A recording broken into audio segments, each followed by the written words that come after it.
एक बार बताना हूँ मुझे, एक बार बैठ जाओ पहले तो आप लोग। सीट किसके पास नहीं है? जिनके पास सीट नहीं है वही चीज है। सीट नहीं है आते तो भाई मान के खड़े हुए, फिर वास्तव में सीट नहीं मिलेगी। बाद में सीट नहीं है वो हाथ खड़े करो, उनको दे दो सर जिनके पास सीट नहीं है। सीट नहीं है उनके पास, है ना।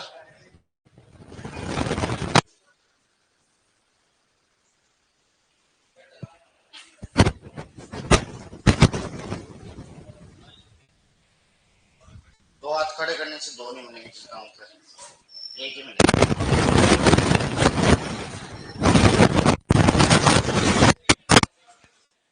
कितने और चाहिए, कितने और चाहिए, कितने चाहिए? एक ही खड़ा करता था, गिनो देखे कितने।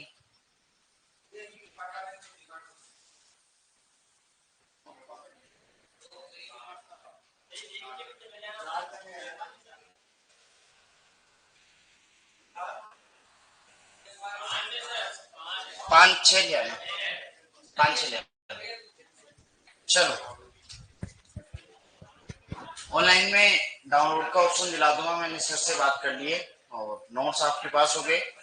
कोशिश करते हैं कि आज एक तो चावल और एक गेहूं को कंप्लीट कर लेते हैं, क्योंकि थोड़ी सी हेल्प ऐसे है कि थोड़ी सी पीडीएफ की सहायता ले लेंगे तो जल्दी हो जाएगा, वरना गेहूं अधूरा रह गया तो फिर बाद में छुट्टियों में तो आपके अधूरा ही रह जाएगा। तो कोशिश करेंगे कि आज चावल और गेहूं को कंप्लीट कर लेंगे। चावल लगभग खत्म होने की कगार पे था और गेहूं वगैरह है। मेरे हैंड रिटन नोट्स है कुछ, वो राइटिंग समझ में नहीं आएगी तो मैं खुद यहीं पे हूँ, हालांकि मैं खुद ही करवा दूंगा उनको। तो देखो थोड़ी सी सहायता इससे ले लेंगे ताकि जल्दी से अपना हो जाएगा। फिर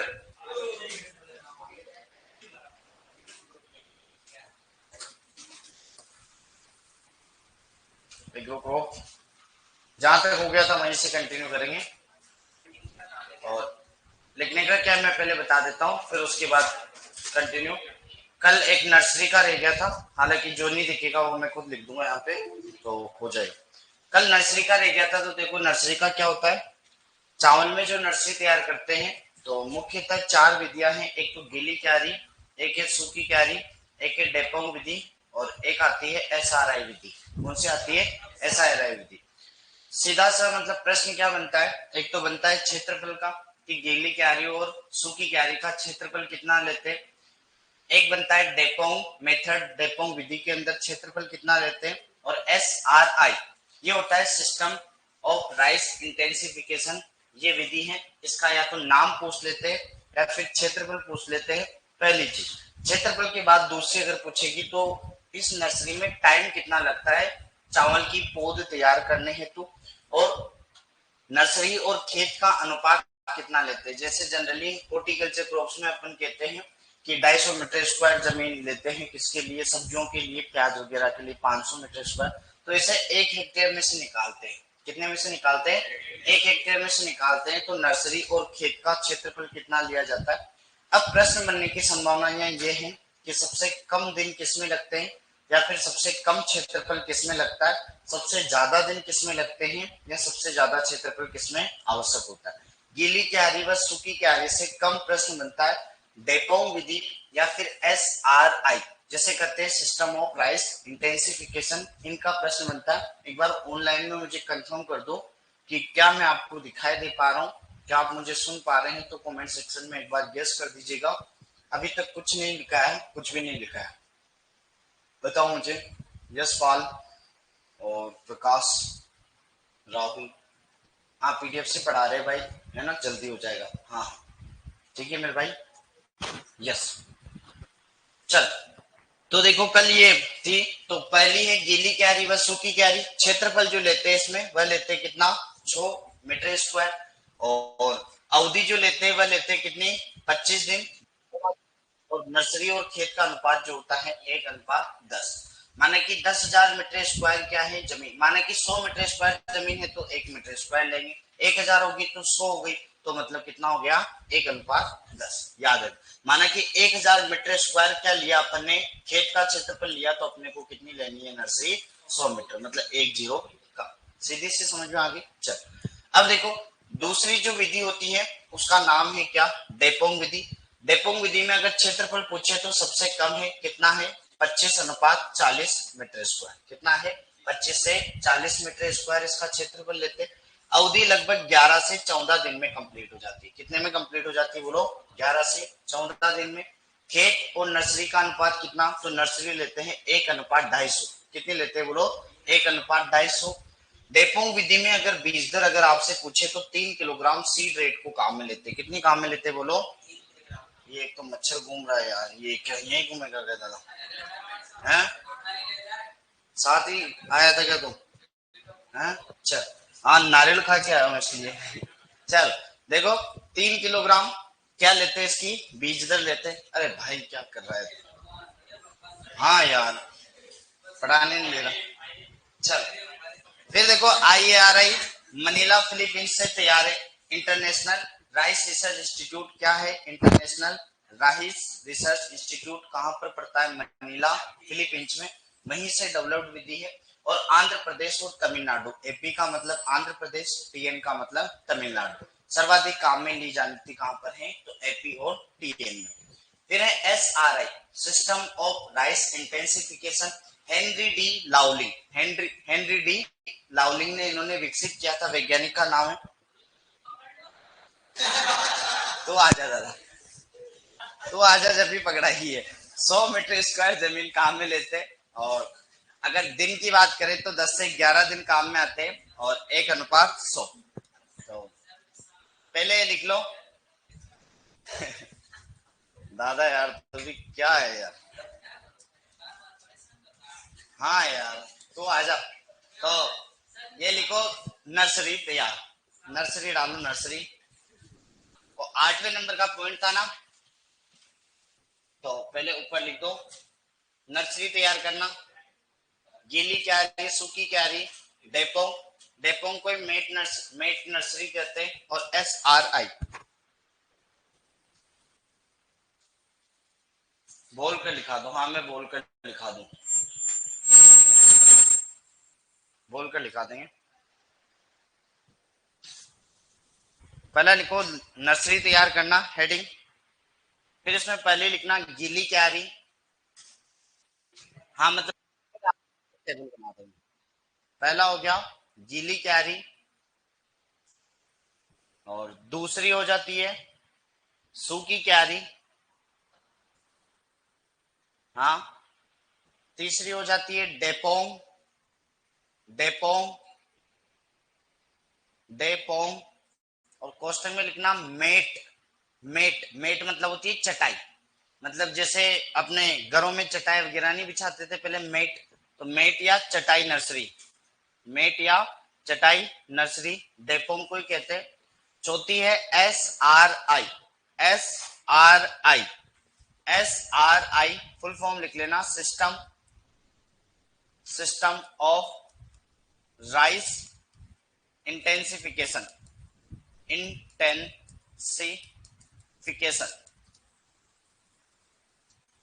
intensification, SRI system of rice intensification, system of rice intensification,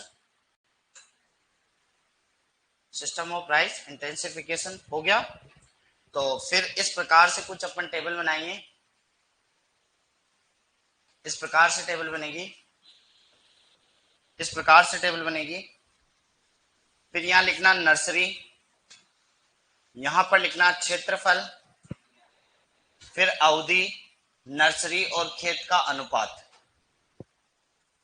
nursery, क्षेत्रफल, अवधि, नर्सरी और खेत का अनुपात, नर्सरी और खेत का अनुपात।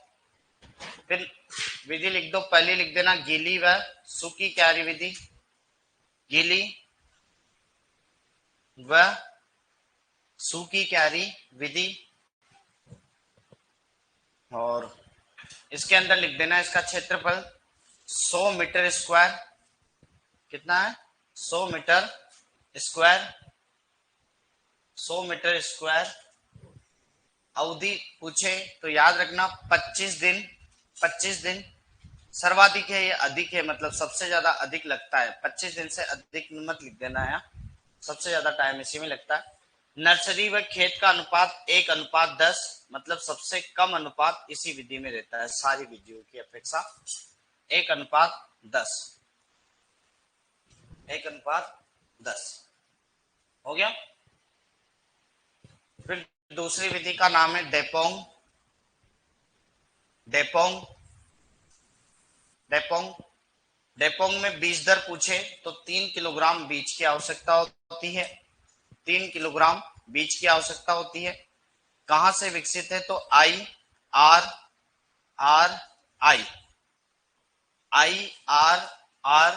आई international rice research institute, last में लिखाऊंगा अनुसंधान संस्थान, चिंता मत करो। International rice research institute Manila Philippines में है। कहां पर है? मनीला फिलीपींस में।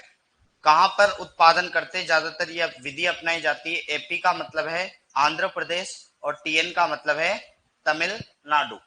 एपी का मतलब आंध्र प्रदेश और टीएन का मतलब तमिलनाडु। इस विधि का क्षेत्रफल जो काम में लेते हैं वह लेते हैं कितना?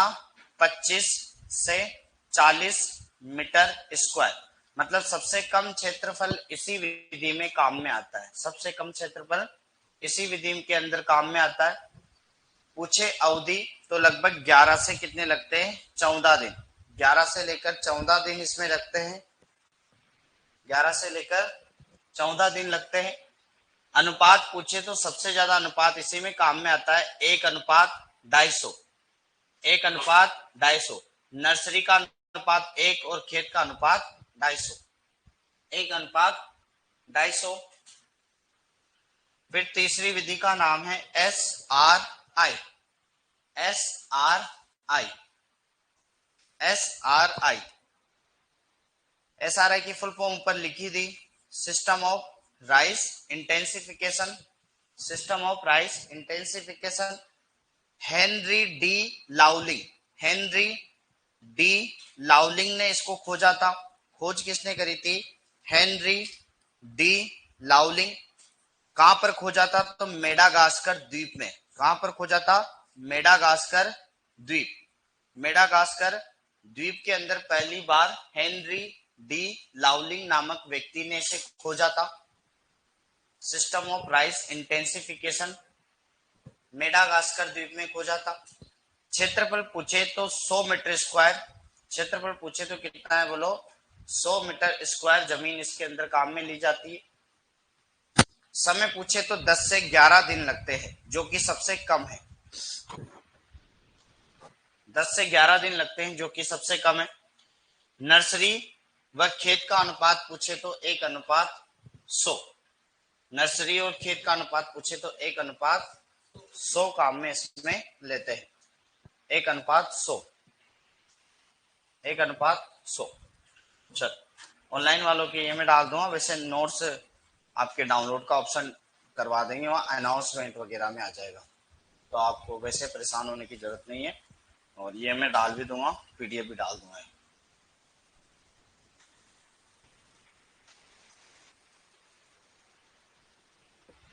चल हो गया, लिख लो।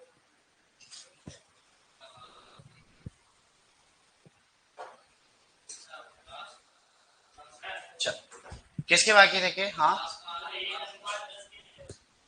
1:10 गीली व कम लेते हैं, मतलब 1:10, क्योंकि नर्सरी और खेत का अनुपात जो लेते हैं सभी का अलग अलग है, सभी का। हाँ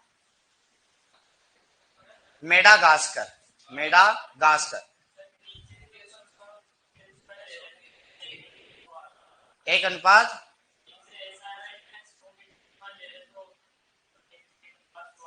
हाँ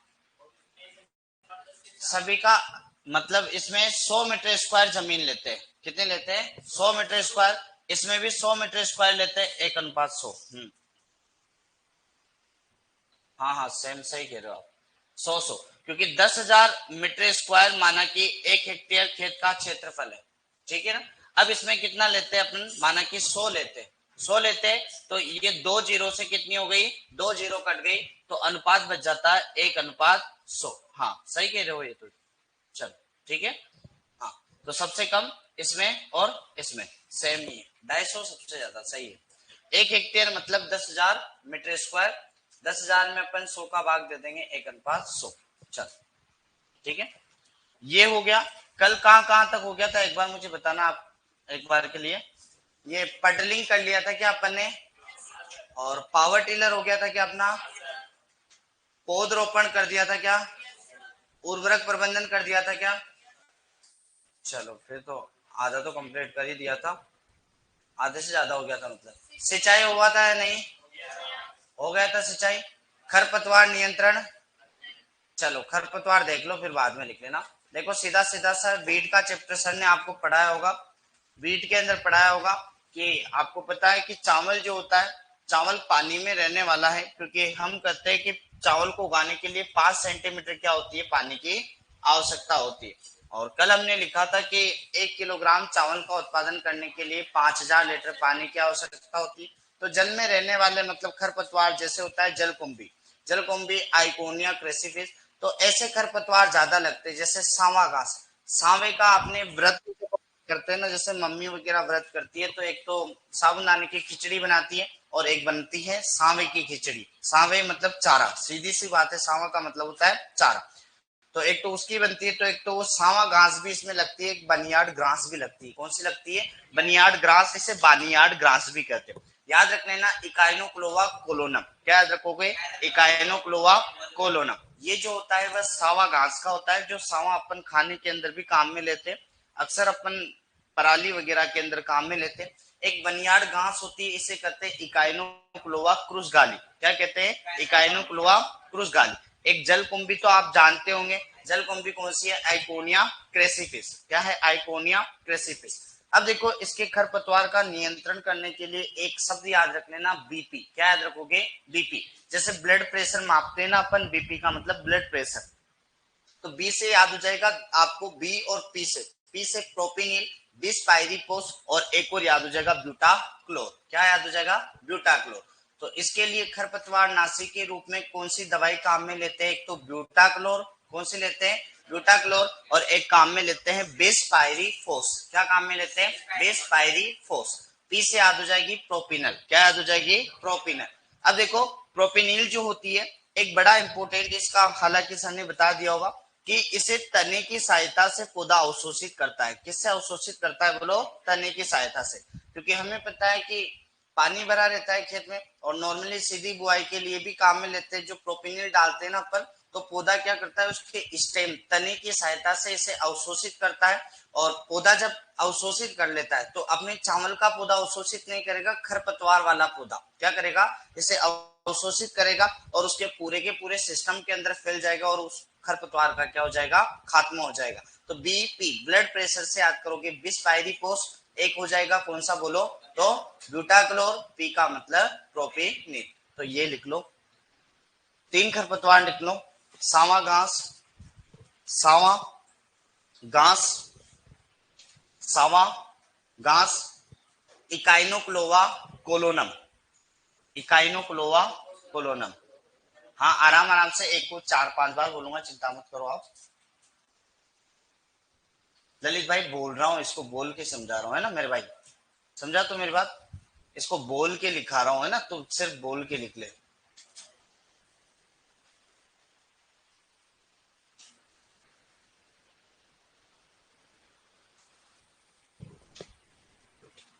इकाइनोक्लोवा कोलोनम, ये समझ में तो आ रही है राइटिंग में से, बताओ मुझे। हाँ क्या कह रहा है, थोड़ी कमजोर दिख रही है क्या, इकाइनोक्लोवा कोलोनम, हाँ क्या कह रहे हो, दिख सही नहीं रही है दूर से ना, इकाइनोक्लोवा कोलोनम। 1 मिनट के लिए ये मतलब ये लिखो, एक बार के लिए लिखो,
चल, तो ये सिर्फ राइस की अपने को इधर करनी है। फिर सर क्या वो मैंने टाइपिस्ट सर को कह दिया, तो टाइपिस्ट सर क्या वो अभी जस्ट करके ये कंप्लीट नहीं हुआ ना, उससे पहले लगभग अपने पास उन्होंने भेज दिए वैसे थे मेरे। तो गेहूं की तो अपने को कंप्लीटली मिल ही जाएगी सीधा सा। सर इसका एडजस्ट कर लेना थोड़ा सा है, बाकी मैं बोलूंगा सारा सा इतना सा। फिर देखो सावा घास का है इकाइनो क्लोवा कोलोना। दूसरा है बनियाड ग्रास का इकाइनो क्लोवा क्रूस गाली। और जल कुंभी का है आइकोनिया क्रेसिपिस। आइकोनिया क्रेसिपिस।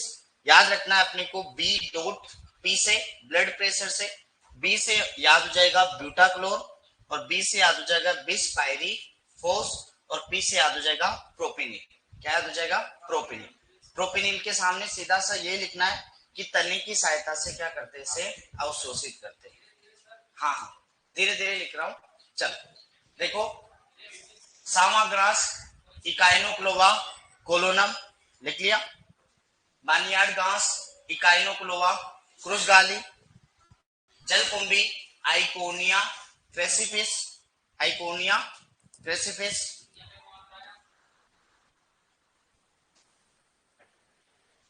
क्रेसिपिस, ठीक है। और बी डॉट पी से याद रख देना, बी से होता है एक तो ब्यूटा क्लोर, ब्यूटा क्लोर। और बी से याद रखना बिस पायरी फोस। अभी ऑनलाइन वालों 5 मिनट रुकोगे जिसमें कंप्लीट हो जाएगा अपना ये। और सर अभी टाइपिंग कर देंगे प्रोपेनिल। प्रोपेनिल। और इस प्रोपेनिल के सामने लिखना है तने की सहायता से अवशोषित करते। तने की सहायता से अवशोषित। कहां पे? जल कुंभी के सामने का आइकोनिया क्रेसिपिस। इसके नीचे कहां पे? ये यहाँ पे रासायनिक नियंत्रण। रासायनिक नियंत्रण। रासायनिक नियंत्रण।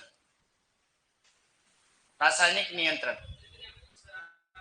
ले मैं लिख ही दूंगा। अरे छोड़ो छोड़ो। हाँ हाँ, मत हो तुम परेशान, रुको। वो भी सर को भी हूँ। नहीं नहीं, मत हो परेशान,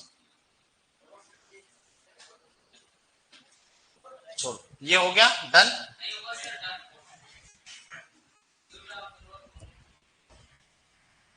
छोड़ मेरे भाई। खरपतवार नियंत्रण। हाँ वो बी डॉट पी वाले बता रहा हूँ मेरे भाई, है ना, जो तूने लिख लिया वो बी डॉट पी। ठीक है। बी का मतलब क्या क्या होता है? एक तो होता है बिस पायरी फोस, बिस पायरी फोस। और एक होता है ब्यूटाक्लोर, ब्यूटाक्लोर। और पी का मतलब होता है मेरे भाई प्रोपेनिल।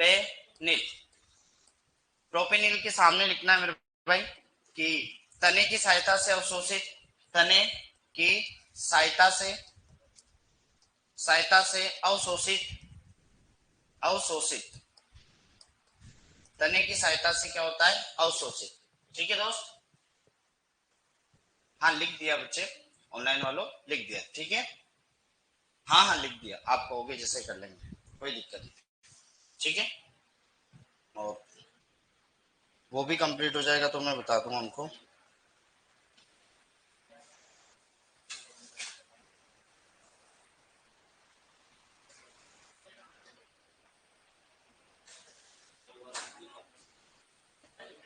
हो गया क्या? अब अगला पॉइंट मुझे बता दो आप, बताओ क्या है? रोग कीट वाला आ गया होगा ना। तुड़ाई उपज एवं भंडार। चलो नंबर बोलो कितना है? 16। लिखो तुड़ाई उपज एवं भंडार। तुड़ाई उपज एवं भंडारण। तुड़ाई उपज एवं भंडारण। बताओ तुड़ाई कब करनी होती है? कितने प्रतिशत नमी पे करनी होती है बताओ? तुड़ाई 20 से 25% नमी पर। 20 से 25% नमी पर। भंडारण, भंडारण लिखना कितना होगा बोलो? तापमान बताओ। तापमान क्या नमी कितनी होगी? अनाज वाली फसलों के लिए 10 से 12% क्या होनी चाहिए? नमी। दलहनी के लिए कितनी होनी चाहिए बोलो? और क्या नाम है उसके, तिलहनी के लिए कितनी होनी चाहिए? 6 से 8। बिल्कुल। उपज किस्मों के अनुसार अलग अलग देता है, तो उपज कोई ऑफिशियल स्टेटमेंट नहीं है, क्योंकि गेहूं की तो अपन भी जानते हैं कई सारी उपज अलग अलग होती है।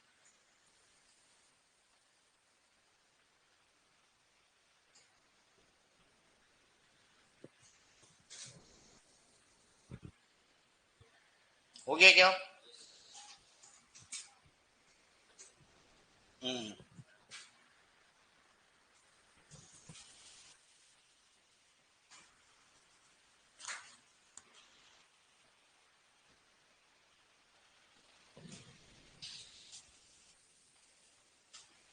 17 नंबर का पॉइंट क्या है? रोग कीट एवं रोग कीट। हो गया।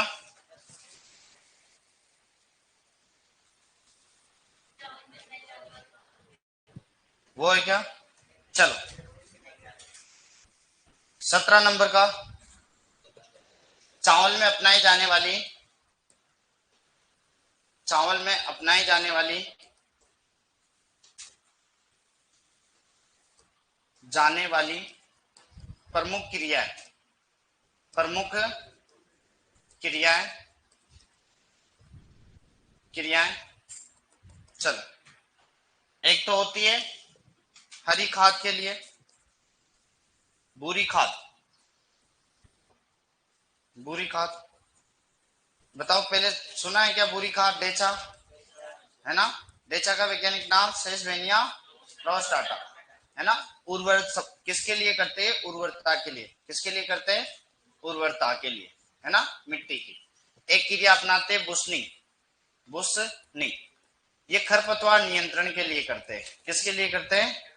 खरपतवार नियंत्रण, खरपतवार नियंत्रण के लिए अपनाई जाती है। नियंत्रण, नियंत्रण। पडलिंग मैंने आपको लिखा ही दिया। पडलिंग क्या होता है? कृषि यंत्रों के द्वारा खेत में कृषि यंत्रों को चलाना, ताकि परकुलेशन के द्वारा होने वाली जल की हानि को क्या किया जा सकता है? कम किया जा सकता है। पावर टिलर हाथों के द्वारा चलाया जाने वाला कृषि यंत्र होता है, जो कि चावल के खेतों में काम में आता है। बुरी खाद में डेचा काम में लेते हैं, सेजवेनिया रोस्टाटा, और जो कि मृदा की उर्वर क्षमता को क्या करता है? बढ़ाता है।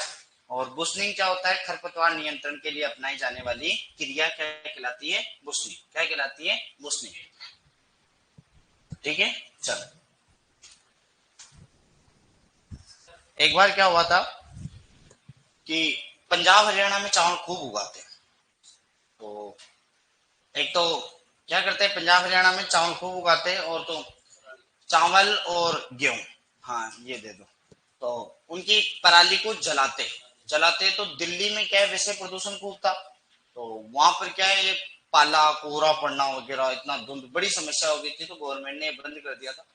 और एक समस्या और हुई थी कि वहां पे पानी में, मतलब खेतों में पानी भरा होता था, तो वहां पे क्या मेथेन गैस काफी ज्यादा निकलती थी, क्योंकि मेथेनोबैक्टर नामक जीवाणु काम करता है, और मेथेनोबैक्टर जीवाणु जो काम करता है वो चावल के खेत का मुख्य जीवाणु होता है। और वहां पर तो यूं कहते हैं कि चावल के खेत में सबसे ज्यादा मार्स या दलदली गैस या फिर मेथेन गैस ज्यादा निकलती है। तो वो नोट अपन लगा देंगे कि चावल के खेतों में, एक नोट लिखो, चावल के खेतों में, चावल के खेतों में, चावल के खेतों में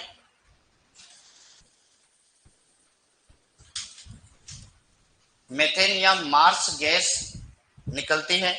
चावल के खेतों में मेथेन या फिर मार्स गैस निकलती है, मार्स या दलदली गैस निकलती है। चावल के खेतों में मेथेन या मार्स या दलदली गैस निकलती है।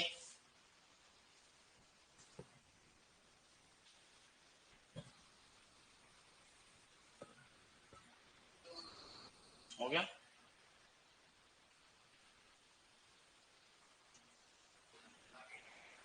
चलो, अब अगला पॉइंट बताओ मुझे क्या है, बताओ। हम्म, क्या है? हलिंग, मिलिंग और पैराबोलिक।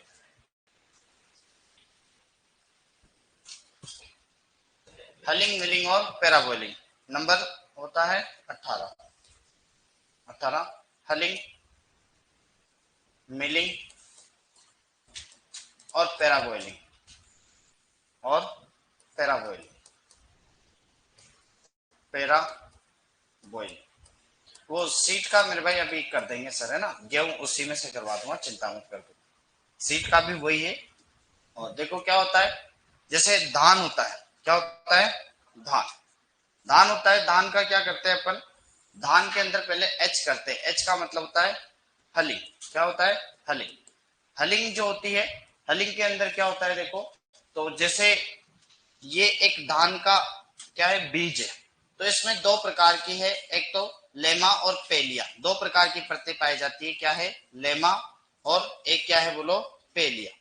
और इन दोनों को मिलाकर जो कहते हैं वह कहते हैं हल। क्या कहते हैं, हल। याद रखना, लेमा और पेलिया दो प्रकार की परतें पाई जाती है। तो हलिंग के अंदर क्या करते हैं, लेमा और पेलिया को हटाया जाता है। लेमा प्लस पेलिया, पेलिया को हटाना, को हटाना क्या कहलाता है, तो वह कहलाती है क्या, तो लेमा और पेलिया। ये क्या है, धान की परतें हैं, बाहर की परतें। लेमा और पेलिया को हटाना क्या कहलाता है, हलिंग। हलिंग का प्रतिशत पूछे तो वह होती है 60 से 65। कितना होता है, 60 से 65% पे होती है क्या, हलिंग। चल फिर देखो, हलिंग के बाद एच के बाद करते हैं एम। क्या करते हैं, एम। इसमें आपको ब्राउन राइस मतलब भूरा, भूरा चावल प्राप्त होगा। कैसा प्राप्त होगा, भूरा चावल।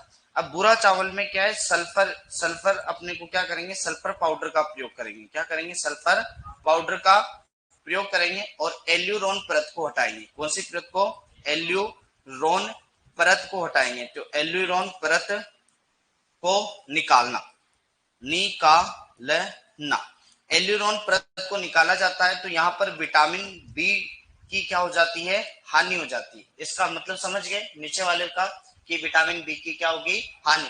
और इससे जो आपको प्राप्त होगा वह प्राप्त होगा कौन सा, सफेद चावल। क्या प्राप्त होगा, सफेद चावल। अब कभी कभी क्या करते हैं कि ये भूरा चावल है ना, इसका तापीय उपचार करते हैं। क्या करते हैं, तापीय उपचार। अगर इसको मतलब आप तप से मतलब गर्म हीट करोगे तो इस क्रिया को कहते हैं पेरा बॉइलिंग। बॉइलिंग का मतलब उबलना, समझ में आ गए, बॉइलिंग का मतलब तापीय उपचार। तो अगर तापीय उपचार करते हैं तो इस क्रिया को क्या कहते हैं, पेरा बॉइलिंग। क्या कहते हैं, पेरा बॉइलिंग कहा जाता है। अब देखो, पहले याद रखना कि हलिंग का प्रतिशत कितना होता है, 60 से 65%। तो 10 कम करोगे तो 50 से 55% किसका होता है बोलो, तो ये जो क्रिया एच हो गई।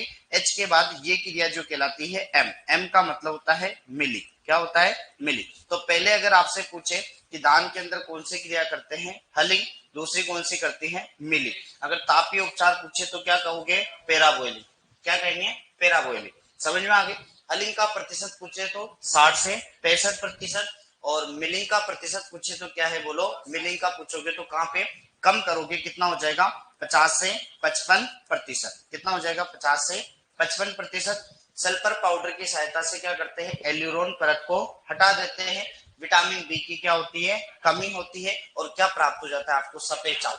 क्योंकि हमें पता है कि जो खेत में जो चावल आता है वो प्योर एकदम व्हाइट सफेद तो नहीं होता। उनकी परतें हटा कर ये मार्केट में कितना सफेद बासमती चावल, एकदम बिल्कुल सफेद, हाथों से रगड़ोगे तो एकदम सफेद पाउडर जैसा नजर आएगा। इतना सफेद खेतों से थोड़ी ना निकलता है, खेतों से कोई भी इतना सफेद कलर का मतलब अपना चावल नहीं निकलता। तो उसके अंदर ये क्रियाएं अपनाई जाती हैं, जब जाके मार्केट के अंदर क्या आता है, वो सफेद रंग का क्या आता है, चावल। तो अपने धान के अंदर 2-3 क्रियाएं करते हैं, हलिंग, एच एम। क्या करते हैं, एच एम। एच से हलिंग 60 से 65 और एम में मिलिंग 50 से 55। तापीय उपचार क्या कहलाता है, पेरा बॉइलिंग। पहले क्या करता है, लेमा और पेलिया को हटाया जाता है। सल्फर पाउडर की सहायता से क्या करते हैं, एल्यूरोन परत को हटाते हैं और उसका तापीय उपचार करते हैं, उससे क्या करते हैं, पेरा बॉइलिंग। तो सीधा सा एक प्रकार से कॉमन तरीके से मैंने आपको बता दिया ताकि आसानी से समझ में आ जाए। लिख लो इसको। कितने नंबर के पॉइंट हो गए, 18।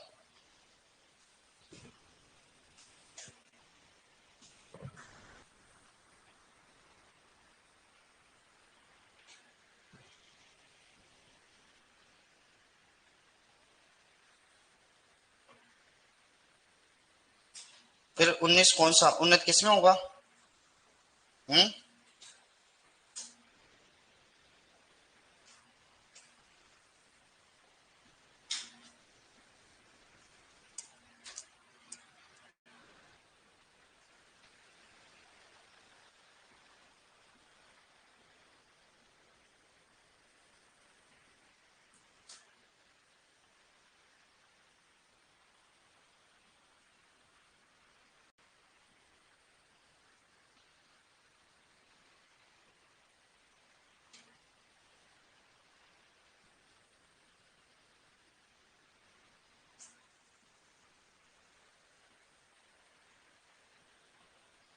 आज लास्ट क्लास है ना, कल से छुट्टियां।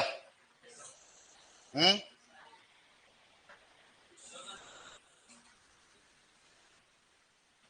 फिर ऑनलाइन कोर्स ही लोगे, आओगे, कौन कौन आएगा वापस? हाँ फिर तो क्या दिक्कत है।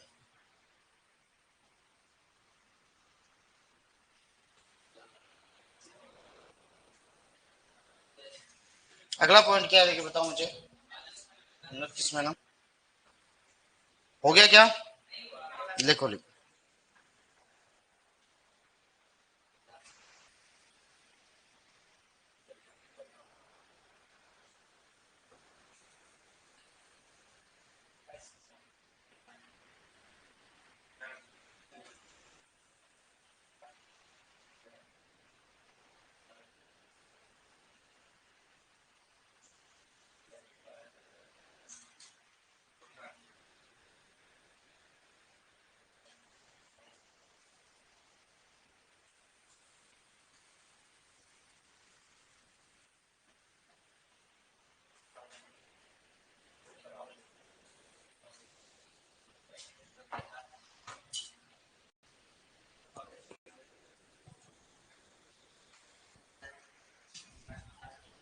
सोनू चौधरी, आप लोगों की भी रहेगी ना, क्लास नहीं चलेगी तो छुट्टियां क्या, आप तो घर बैठे हो, आप तो मस्त रहो, एकदम स्वस्थ रहो ना।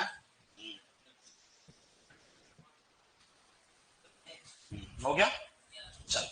तो ये क्रिया है, मतलब चावल हमें प्राप्त हुआ परंतु एकदम शुद्ध रूप से नहीं। सीधा सा क्या किया, एच फिर किया एम, एच में हलिंग, एम मतलब मिली। क्या किया, पहले परतें हटाई। अगर आपसे पूछे कि चावल की बाहर वाली परत क्या है, लेमा, अंदर वाली परत क्या है, पेलिया, दोनों को मिलाकर क्या कह देते हैं, हल। या फिर सीधा सा मैं कह सकता हूँ लेमा पेलिया की जगह कह दूं कि हल को हटाना, तब भी समझ जाओगे कि दोनों को मिलाकर क्या कह रहे हैं, लेमा प्लस पेलिया को हल। तो वह क्रिया क्या कहलाएगी, हलिंग। हलिंग प्रतिशत कितना, 60 से 65। फिर बुरा चावल प्राप्त हुआ, बुरा चावल में ये क्रिया करी तो क्या हो जाता है, सफेद चावल परंतु विटामिन बी की कमी। तो तापीय उपचार करते हैं तो यूं कहते हैं कि हाँ, तापीय उपचार करने से कहीं ना कहीं विटामिन बी जो होता है ना, मतलब ये कम ना हो, इससे पहले तापीय उपचार कर लेते। तो यूं कहते हैं कि वो विटामिन बी कहीं ना कहीं कम नहीं हो, मतलब अपन कह सकते हैं विटामिन बी की क्या कर सकते हैं अपन यहाँ पर, विटामिन बी को रख सकते हैं, या फिर विटामिन बी ये लिख सकते हैं, हालांकि विटामिन बी को संतुलित करना भी कर सकते हैं अपन, विटामिन बी रखते हैं इसमें, क्योंकि अगर हट ही जाएगा तो हमें पता है कि विटामिन बी की कमी से बेरी बेरी होगा। विटामिन बी का रासायनिक नाम थायमिन होता है। तो ये चीजें कहीं ना कहीं, तो पेरा बॉइलिंग, बॉइलिंग का मतलब समझ में आ जाएगा, क्या हो जाएगा, तापीय उपचार। क्या हो जाएगा, तापीय उपचार। अब 60 से 65 यहाँ होगा तो आपको 10 कम कर देना है, तो कितना, 50 से 55, और क्या प्राप्त हो जाएगा आपको, सफेद चावल। इतना सा सीधी सी एक प्रक्रिया है, एच एम। दो तीन प्रश्न बनते हैं वो मैंने यहाँ लिख दिया। चावल की परतें के बारे में अगर बात पूछे तो एक तो लेमा होती है बाहर की और पेलिया होती है आंतरिक। चलो फिर बताओ अगला पॉइंट क्या है। हम्म, उन्नत किस्म। चलो 19 नंबर, उन्नत किस्म, उन्नत किस्म, इंप्रूव्ड वेराइटीज, उन्नत किस्में। पहली एक आती है थाईचून नेटिव वन। क्या आती है, Taichung native one, native one, native one. ये हम कहते हैं कि 1961 में तैयार हुई थी ये। कब तैयार हुई थी, 1961 के अंदर तैयार हुई थी। एक आती है आई आर आठ, आई आर आठ, आई आर एट ये कहते हैं कि विश्व की चमत्कारी किस्म है, विश्व की चमत्कारी चमत्कारी किस्म कहते हैं, किस्म। और ये IR8 जो है यह इंटरनेशनल राइस रिसर्च इंस्टीट्यूट कहां पर है बोलो, मनीला फिलीपींस। कहां पर है, मनीला फिलीपींस, मनीला फिलीपींस से निकली, मनीला फिलीपींस से निकली हुई किस्म कौन सी है, तो यही है इंसेक्ट डिजीज, ड्रैगन बाइट बता देंगे हम, इंसेक्ट डिजीज बता देंगे। ठीक है, चलो सर 16 पॉइंट बता देंगे, न्यू आ गया 16 बताओ। चलो IR8 इंटरनेशनल राइस 8 ऐसे कहते हैं। और फिर इसके बाद आती है अपनी जया, क्या आती है, जया। ये कहते हैं कि 1964 के समथिंग निकली थी, 1964 1965। एक है जया 1968। ये कहते हैं कि ये अपने भारत की चमत्कारी किस्म, कौन से हैं, भारत की चमत्कारी किस्म, चमत्कारी किस्म अगर आपसे पूछे तो वह कौन सी है, जया, कौन सी है, जया। फिर पूसा बासमती 1 और पूसा बासमती 2, पूसा बासमती बासमती 1 हो गई और पूसा बासमती 2 हो गई, पूसा बासमती बासमती 2 हो जाती है। पूसा शब्द लगता है तो आप क्या, आपको पता है क्या ये चीज कि कहां से निकलती है बताओ, IARI, कहां से, नई दिल्ली से, IARI नई दिल्ली से विकसित, IARI नई दिल्ली से क्या होती है, विकसित किस्म होती है। ये तो चीज जानते होंगे, एक बार के लिए रुकना, देखो एक ही चीज बता रहा हूँ, हालांकि ये पता होगा, आपको पता होगा कि 1905 में क्या हुआ था, पिप्स नाम का व्यक्ति आया था, कहां से, USA ने, तो वहां उसने क्या दिए थे, पैसे। और दरभंगा बिहार में क्या बनाई थी बोलो, एक एग्रीकल्चर रिसर्च स्टेशन बनाया था जिसका नाम क्या रखा था, पूसा। फिर आपको ये भी पता होगा 1934 में वहां पर अर्थ क्यूब प्लस फ्लड आ जाती है, मतलब बाढ़ और भूकंप आ जाती है। फिर 1936 में उस समय पर सारी की सारी बिल्डिंगें नई दिल्ली के अंदर क्या कर रहे थे, ट्रांसफर कर रहे थे। फिर आजादी के समय पर इसको IARI, मतलब ये पहले आई का मतलब जो हुआ करता था, तो पहले आजादी के पहले तो इंपेरियल हुआ करता था, क्या हुआ करता था, इंपेरियल। बाद में इसे क्या कन्वर्ट कर दिया गया, इंडियन एग्रीकल्चर। याद रखना एग्रीकल्चर नहीं आता, एग्रीकल्चरल आता है। क्या आपको पता है एग्रीकल्चरल का मतलब क्या होता है, एग्रीकल्चरल का मतलब होता है एग्रीकल्चर प्लस एलाइड सब्जेक्ट, और एग्रीकल्चर का मतलब सिर्फ खेती बाड़ी होता है। आपको हालांकि ये चीज बतानी होगी, पर मैं फिर भी बताना चाहूंगा क्योंकि आप कृषि विद्यार्थी है। एग्रीकल्चर और एग्रीकल्चरल शब्दों को बड़े ध्यान से देखना पड़ता है कभी कभी। एग्रीकल्चर का मतलब सिर्फ और सिर्फ खेती बाड़ी, सिर्फ और सिर्फ फार्मिंग, मतलब इसमें ढांडालॉजी डेयरी साइंस ये कुछ भी नहीं आती।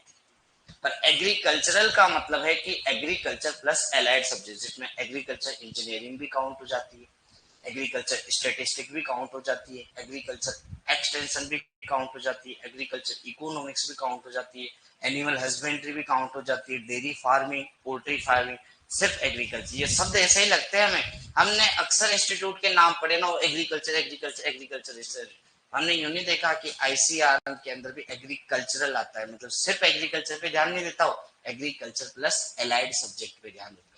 जगन्नाथ होती है जो उत्परिवर्तित किस्म है, एक है कौन सी, जगन्नाथ, जगन्नाथ वो होती है उत्परिवर्तित किस्म, उत्परिवर्तित किस्म, उत्परिवर्तित किस्म जगन्नाथ। ये कौन सी है बोलो, उत्परिवर्तित किस्म, उत्परिवर्तित किस्म हो गई। तो ये और लिखो दो तीन। माही वो थी एक कौन सी, मक्का में कौन सी पड़ी थी, माही, माही धवल। यहाँ आएगी कौन सी, माही सुगंधा, सुगंधा माही कंचन।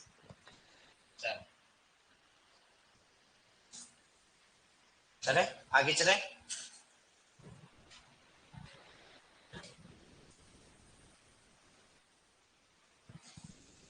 किस्मों वाला वीडियो नहीं मिला हुआ, मिल जाएगा। चले आगे। हम्म,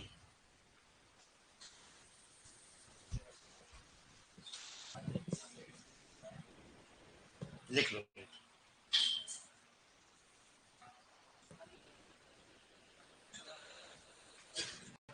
जगन्नाथ मेरे नाना जी का नाम है।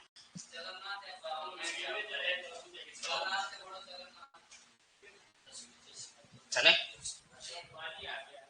चल, फिर देखो माही सुगंधा, माही सुगंधा, पूसा 2 21, पूसा 2 21, एक है बाला, एक है मल्लिका, एक है रत्ना, एक है फाल्गुन, फाल्गुनी, फाल्गुन। मल्लिका याद रखना मूंगफली, मूंगफली प्लस चावल, प्लस मूंगफली चावल प्लस आम की किस्में। रत्ना आम प्लस चावल की किस्में, आम प्लस चावल की किस्में, आम प्लस चावल की किस्में यूट्यूब पे मिल जाएंगे, ठीक है। ये आयरन के एक है लूनी श्री का नाम सुना है क्या? लूनी श्री, ये क्या है? लवणीय मृदा हेतु, लवणीय मृदा हेतु, लवणीय मृदा हेतु बड़ी इंपॉर्टेंट है लूनी श्री। वो सोयल साइंस चल रही है आपके वहां पे बताइए लूनी श्री। तो बताया होगा ना सर ने लूनी श्री किस्मों को लगाते हैं वहां पे, बड़ी इंपॉर्टेंट है लूनी श्री। चले आगे।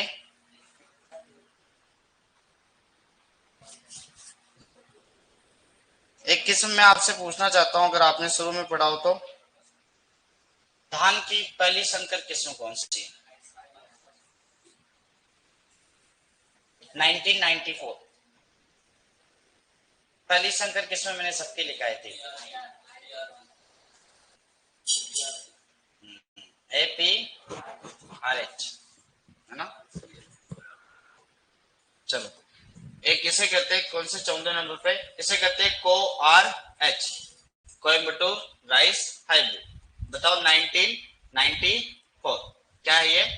संकर किस्म, संकर किस्म। ये ऑलरेडी लिखा चुका हूं, टेबल याद आई क्या? बताओ। गंगा वन याद आई, CSH याद आई, APRH ये याद आई, वही वाली।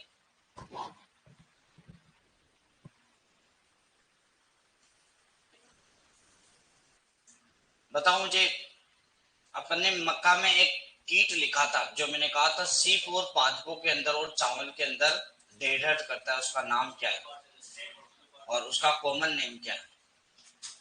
तना चिलो पार्टलस। तो बताओ, हो गया? आगे बढ़े। अब बताओ कौन से नंबर का पॉइंट चलेगा? ये है 19। 20 नंबर का क्या है?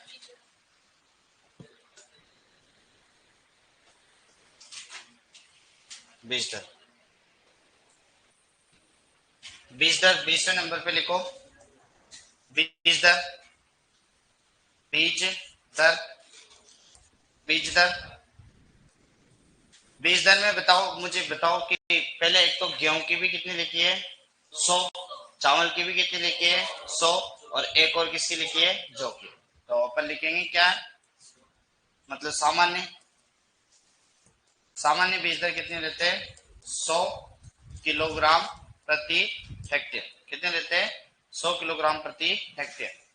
और डिबलिंग विधि से कितनी देते हैं? डिबलिंग, डिबलिंग का देखो क्या कंसेप्ट है। डिबलिंग या फिर अपन कह सकते हैं डिबलिंग या मशीन द्वारा। डिबलिंग का ये कंसेप्ट है, देखो किताबों में लिख रखा है 40 से 50 किलोग्राम प्रति हेक्टेयर, पर ऑप्शन अक्सर 60 किलोग्राम प्रति हेक्टेयर का जाता है। तो मैंने दोनों कंसेप्ट क्लियर करे, समझे मेरी बात आप? ज्यादातर तो क्या दे रखा है? 40 से 50 किलोग्राम प्रति हेक्टेयर, पर मानते कितना है? 60 किलोग्राम प्रति हेक्टेयर। तो कंफ्यूज में तो ना, ये मैंने दोनों कंसेप्ट आपके लिख दिए। बताओ कल हाइब्रिड राइस पढ़ा था अपन ने, हाइब्रिड राइस जो पढ़े थे अपन ने, संकर चावल। संकर चावल बताओ पहले तो किन्होंने विकसित किया था संकर चावल? है युवान लोंग पिंग और अपने भारत के डॉक्टर E.A. सिद्दीकी, इन्होंने किया था। और इनके संकर चावल के बीज दर पूछे, क्या पूछे, संकर चावल, संकर चावल। तो 15 से 20 किलोग्राम कितनी है, 15 से 20 किलोग्राम प्रति क्या होती है, हेक्टेयर होती है, 15 से 20 किलोग्राम। और बताओ डेपोंग विधि में कितनी है, 3 किलोग्राम। बताओ डेपोंग में कितनी है, डेपोंग विधि के अंदर, तो डेपोंग विधि के अंदर जो काम में लेते हैं वो काम में लेते हैं क्या, 3 किलोग्राम प्रति हेक्टेयर। कितनी काम में लेते हैं, 3 किलोग्राम प्रति हेक्टेयर। ये हो गई बीज दर। चलो को RH पर बिल्कुल सही बताया पंकज भाई। आप सर आपकी एक ही क्लास होगी रे, दो तो क्या ही होगी, आपकी क्लास लगभग 7वीं 8वीं चल जाती है, तो समझे मेरी बात। देखते हैं जितनी हो जाएगी कर देंगे, पहले सोचना नहीं चाहिए। हाँ ये हुई बात, चावल को तो कंप्लीट करेंगे सही। आपका नाम क्या है दोस्त, सत्येंद्र, सत्तू भाई है। चले आगे, चल अगला पॉइंट क्या आएगा, अनुसंधान संस्था। उपज, उपज देख ले रहे यार, उपज अलग अलग होती है, ले उपज की कह रहे, इसको उपज बताने दे, ऑफिशियल उपज। कौन पूछ रहा है रे, ज्योति ले, यील्ड ऑफ राइस, पागल बावड़े, कोई फिक्स फिक्स नहीं होती, यील्ड विल्ड का कभी क्वेश्चन नहीं है, लो गूगल कर देता हूँ आपके सामने, है ना, क्योंकि कोई स्टेटमेंट फिक्स रहता नहीं, yield of rice per hectare, है ना, कोई फिक्स फिक्स तो बताएगा नहीं है, अलग अलग क्षेत्र में अलग अलग हो जाती है। अब ये कौन सा, इन इंडिया बता दे भाई, 3 से 6 टन बता रखा है, 10 से 12 टन मोर पर हेक्टेयर इजिप्ट के अंदर। अब क्या कौन से बताऊं मैं दोस्त आपको, अलग अलग देता है ना, in India, in India Rajasthan नहीं, ऐसे जहाँ पे कोई फिक्स है ना, कोई अच्छी किताब बिना रेफरेंस के कोई चीज नहीं बता सकते, मेन बात तो ये, बिना रेफरेंस के कोई, अब डॉक्टर राजेंद्र प्रसाद ये अच्छी खासी किताबें हैं, इनका तो रेफरेंस दे सकते, लगभग कह रहा है 3.89 टन प्रति हेक्टेयर है, तो अपन 3-4 टन मान सकते हैं, हालांकि ऐसा कुछ खास नहीं है, क्योंकि फिक्स तो दे भी नहीं रखा आपके सामने, मैंने कर दिया, परेशान मत होया करो। चलो अब क्या है बताओ, 21वें नंबर पे अनुसंधान संस्था, 21वें पे लिखो अनुसंधान संस्था, अनुसंधान संस्थान, अनुसंधान संस्था, दो इंस्टीट्यूट है, इंटरनेशनल राइस रिसर्च इंस्टीट्यूट, है ना, तो क्या लिखो, international, international rice, rice research, rice research institute, institute बताओ कहां पर है, Manila Philippines, Manila Philippines, Philippines. और एक है सेंट्रल राइस रिसर्च इंस्टीट्यूट, क्या है, सेंट्रल राइस रिसर्च इंस्टीट्यूट कहां पे बताओ, central rice research, research institute, institute ये कटक उड़ीसा, कटक उड़ीसा में, उड़ीसा, कटक उड़ीसा के अंदर है central, central rice research institute, central rice research institute Cuttack Orissa के अंदर है।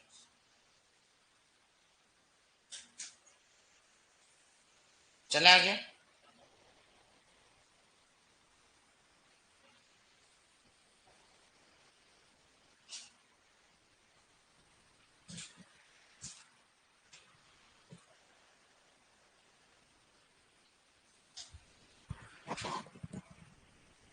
यशपाल भाई गैस का नाम छूट गया, कौन से गैस का नाम छूट गया बता,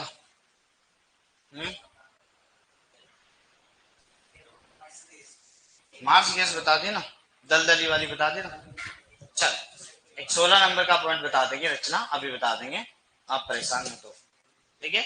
एक एक्स्ट्रा चीज बता रहा हूँ, बड़ी अच्छी चीज है, एक तो एलिजा टेस्ट और एक वो, फिर उसके बाद अपन रोग एवं कीट, दो टेस्ट के बारे में बड़े इंपोर्टेंट आते हैं, इसी से आते हैं। एक होता है ओसो टेस्ट, क्या होता है ओसो टेस्ट, और एक होता है एलिसा टेस्ट। क्या होता है? ELISA, ELISA test, ELISA test.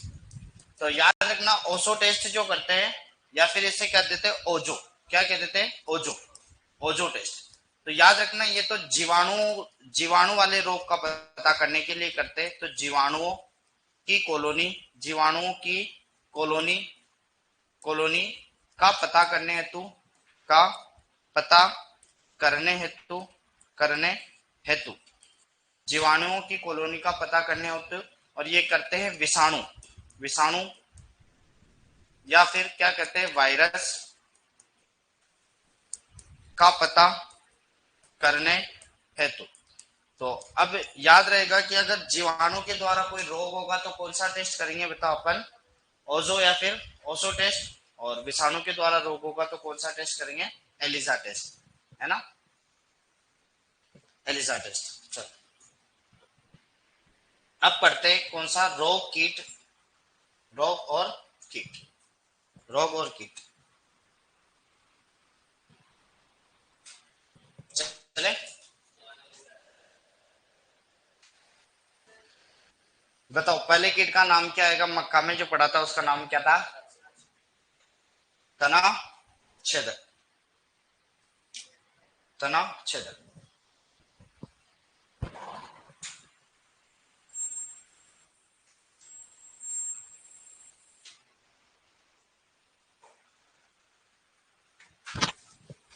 चले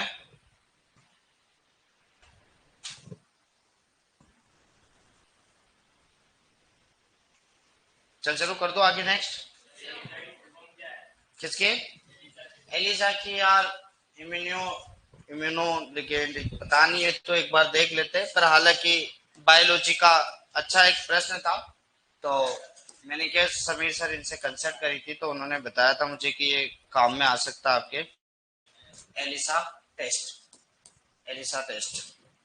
तो एलिसा फुल फॉर्म हालांकि पूछेंगे नहीं तो नहीं, पर कहीं पे होगी तो एंजाइम लिगेंड इम्यूनोसोर्बेंट एसिड, ये रहा भाई, अगर लिखना चाहो तो, है ना?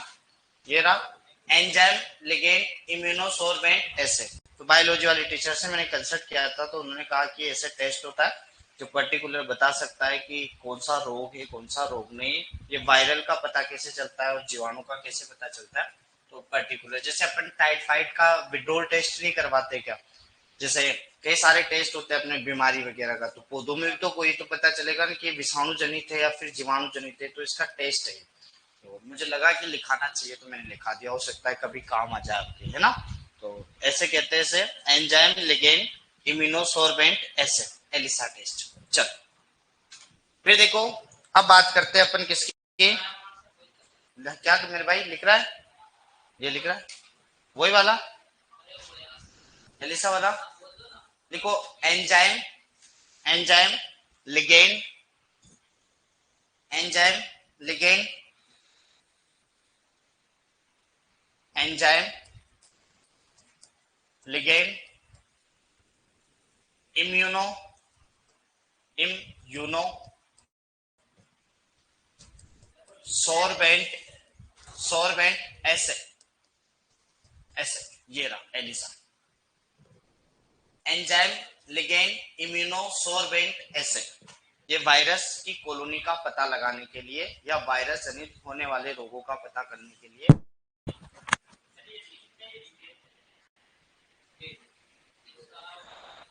घास के नाम बोल दो, इका देखो बताओ, ये घास के नाम की कह रहा है। बताओ जलकुंभी का वैज्ञानिक नाम क्या था? आइकोनिया क्वेसिपिस। और सावा घास का क्या है? इकाइनोक्लोवा कोलोनम। और बनियाड घास का क्या है? इकाइनोक्लोवा क्रुसगाली। ठीक है मेरे भाई यशपाल, तीनों बोल दिए, है ना? तीनों याद ही हो गए, आप बार बार उन्हीं को पूछ रहे हैं मेरे भाई। चले फिर देखो, अब एक कीट, क्या है? कीट। बताओ पहले कीट का नाम आप जानते हैं क्या होगा? तना छेदक, तना छेदक। बताओ क्या पैदा करेगा? Dead hurt. क्या करेगा? डेड हर्ट और वाइट, व वाइट वाइट ईयर को year, white year, white year किस किस में लगता है बोलो? ये C4 प्लस चावल में, किस किस में लगता है? C4 प्लस चावल में। और C4 प्लस चावल में नुकसान कौन सी अवस्था करती है? नुकसान, नुकसान करती है लार्वा अवस्था, लार्वा अवस्था डेडर्ट पैदा करता है। इसके लिए क्या करते हैं? क्लिपिंग करते हैं। क्या करते हैं? क्लिपिंग। क्लिपिंग का मतलब होता है शीर्ष भाग को हटाना। क्या होता है? शीर्ष भाग को हटाना क्या कहलाता है बोलो? क्लिपिंग। अगर शीर्ष भाग को हटा दोगे तो चावल में इस रोग का आक्रमण क्या होगा? कम होगा, क्योंकि क्लिपिंग का मतलब होता है शीर्ष भाग को तोड़ना। चावल में शीर्ष भाग को तोड़ना क्या कहलाएगा? क्लिपिंग। क्या कहलाएगा? क्लिपिंग। क्या कहलाएगा? क्लिपिंग। एक एक गंदी बग क्या आएगा? गंदी बग, गंदी बग। गंदी बग क्या है? चावल का बदबूदार कीट, चावल का बदबूदार कीट, चावल का बदबूदार, बदबूदार कीट। एक एक गाल मिच क्या आता है? गाल मिच, गाल मिच, गाल मिच ये पत्तियों को प्याज नुमा कर देता है। पत्तियों को कैसा कर देता है बोलो? पत्तियों को, पत्तियों को, पत्तियों का प्याज नुमा होना, पत्तियों का प्याज नुमा होना, प्याज नुमा होना क्या कहलाएगा बोलो? गाल मिर्च। क्या कहलाएगा? गाल मिर्च, मतलब गाल जैसे प्याज जैसे हो जाएंगे। एक है बुरा फुटका, गंदी बग, गंदी बग मतलब गंदी, वैसे गंद आएगी, सीधी सी बात है कि अगर खेत में वो लग गया तो क्या आने वाली है? गंद। हाँ, एक बुरा फुट, बुरा, बुरा फुटका, बुरा फुटका BPH, इसे कहते हैं ब्राउन प्लांट होपर। बुरा फुटका होता है, ये ग्रासी स्टंट नामक रोग को फैलाता है। किसे फैलाता है? ग्रासी स्टंट वायरस जनित, जनित रोग को फैलाएगा, रोग को फैलाता है, फैलाता है, फैलाता है। और बुरा फुटका हो गया। फिर एक हो जाता है हरा फुटका। क्या हो जाता है? हरा फुदका। हरा फुदका को कहेंगे अपन क्या? Green plant hopper. ये कौन से रोग को फैलाएगा? ये टुंगरो, एक मिनट मेरे भाई, टुंगरो वायरस, टुंगरो वायरस को फैलाता है, को फैलाता है। अब लिख लेना, फैलाता, फैलाता है। अब देखो याद करने का एक शब्द याद रख लेना, बीजी। क्या याद रखोगे? बीजी। बी का मतलब ब्राउन, ब्राउन मतलब बुरा, जी मतलब ग्रासिस्टेंट, तो दूसरा अपने आप याद हो जाएगा, है ना? बस कंफ्यूज मत होना, बी का मतलब ब्राउन मतलब बुरा और जी का मतलब ग्रासिस्टेंट। ये कीट है, ये कीट लिख लो इनके।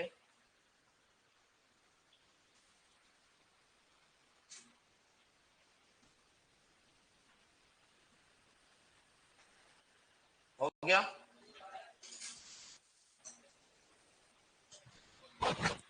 खुद का, हाँ, ग्रीन प्लांट होपर। जैसे आम का फुटका नहीं होता क्या? अमृतोडस, वो क्या नाम है? अमृतोडस एटकिंसोनी, है ना? उसी प्रकार ये फुटका है, मतलब फुदक फुदक के चलते हैं, इसलिए फुटका नाम ही इसीलिए।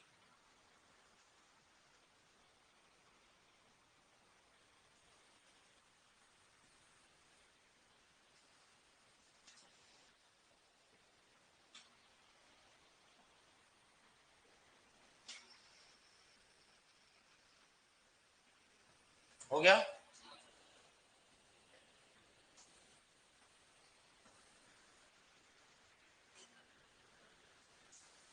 चले?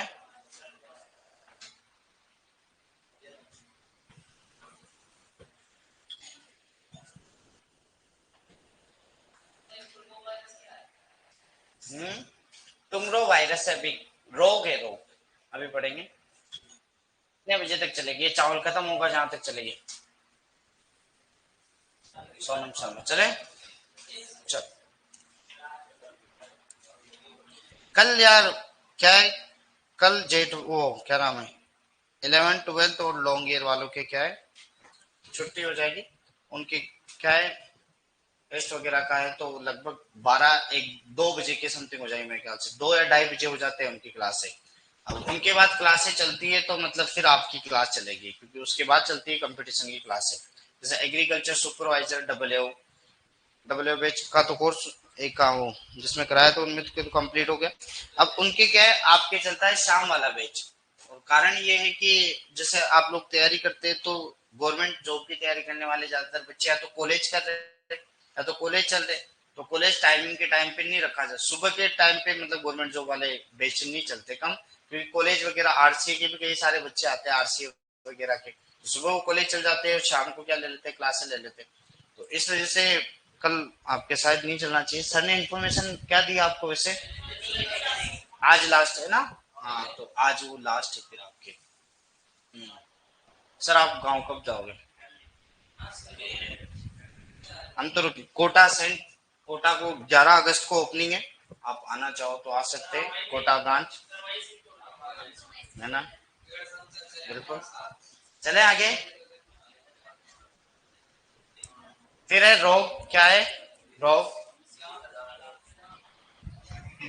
हम भी आएंगे मेरे भाई। चलो, ब्लास्ट पहला रोग होता है।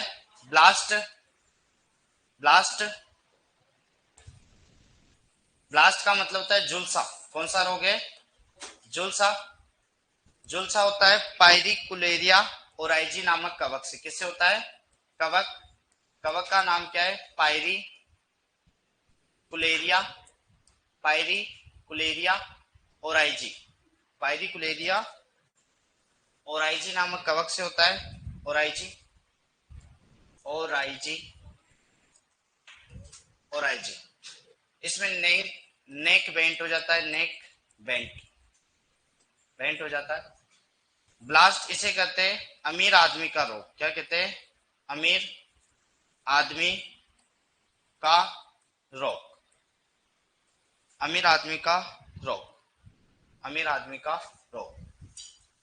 Leaf colour chart, leaf colour chart आपको सोयल साइंस में बताएंगे। हो गया? चले आगे चले। हम्म, हाँ, मतलब अमीर आदमी क्या होता है। फिर है बैक्टीरियल, जीवाणु अंगमारी बैक्टीरियल ब्लाइट। नेक मतलब होती है गर्दन, देखो ऐसे होता है। इसका फोटो मैं बताता हूँ। मतलब जैसे चावल का पौधा होता है तो इसकी गर्दन कौन सी होती है? ये वाली। तो यहाँ पर आ जाता है बेंट, जैसे फोटो होगा, नेक बेंट मतलब गर्दन का टूटना। Blast, blast disease DIESEASE of rice.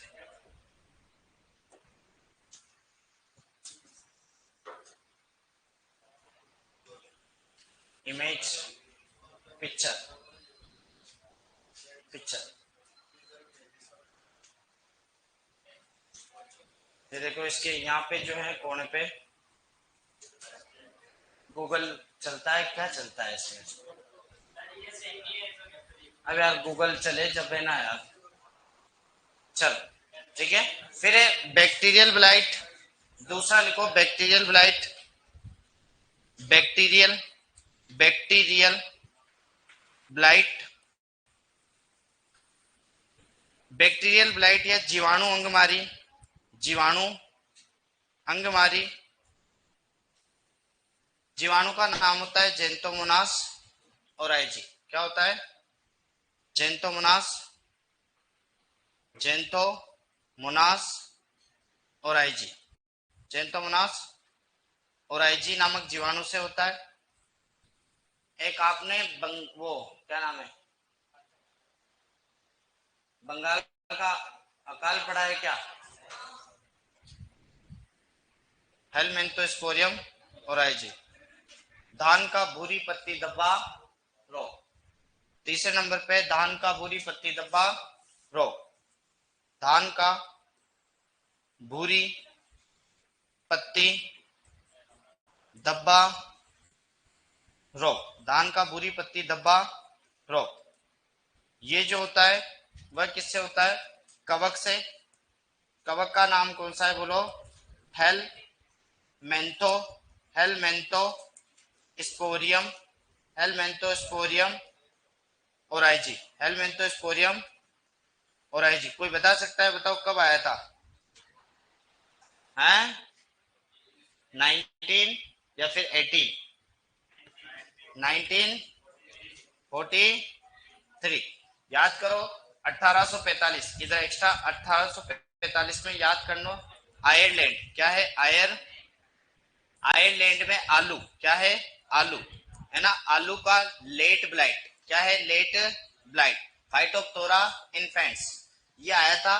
फिर इसके 98 सालों के बाद क्या आया था? धान का बुरी पत्ती धब्बा रोग, हेलमेंथोस्पोरियम ओराइची, और पूरे के पूरे चावल को क्या कर दिया था? नष्ट कर दिया था। तभी तो वहां पर क्या हो गया था? इसे कहते हैं बंगाल का, क्या कहते हैं बोलो? अकाल। क्या कहते हैं? बंगाल का अकाल। बंगाल का क्या कहते हैं? अकाल। बंगाल का अकाल, बंगाल का अकाल। देखो हो गया।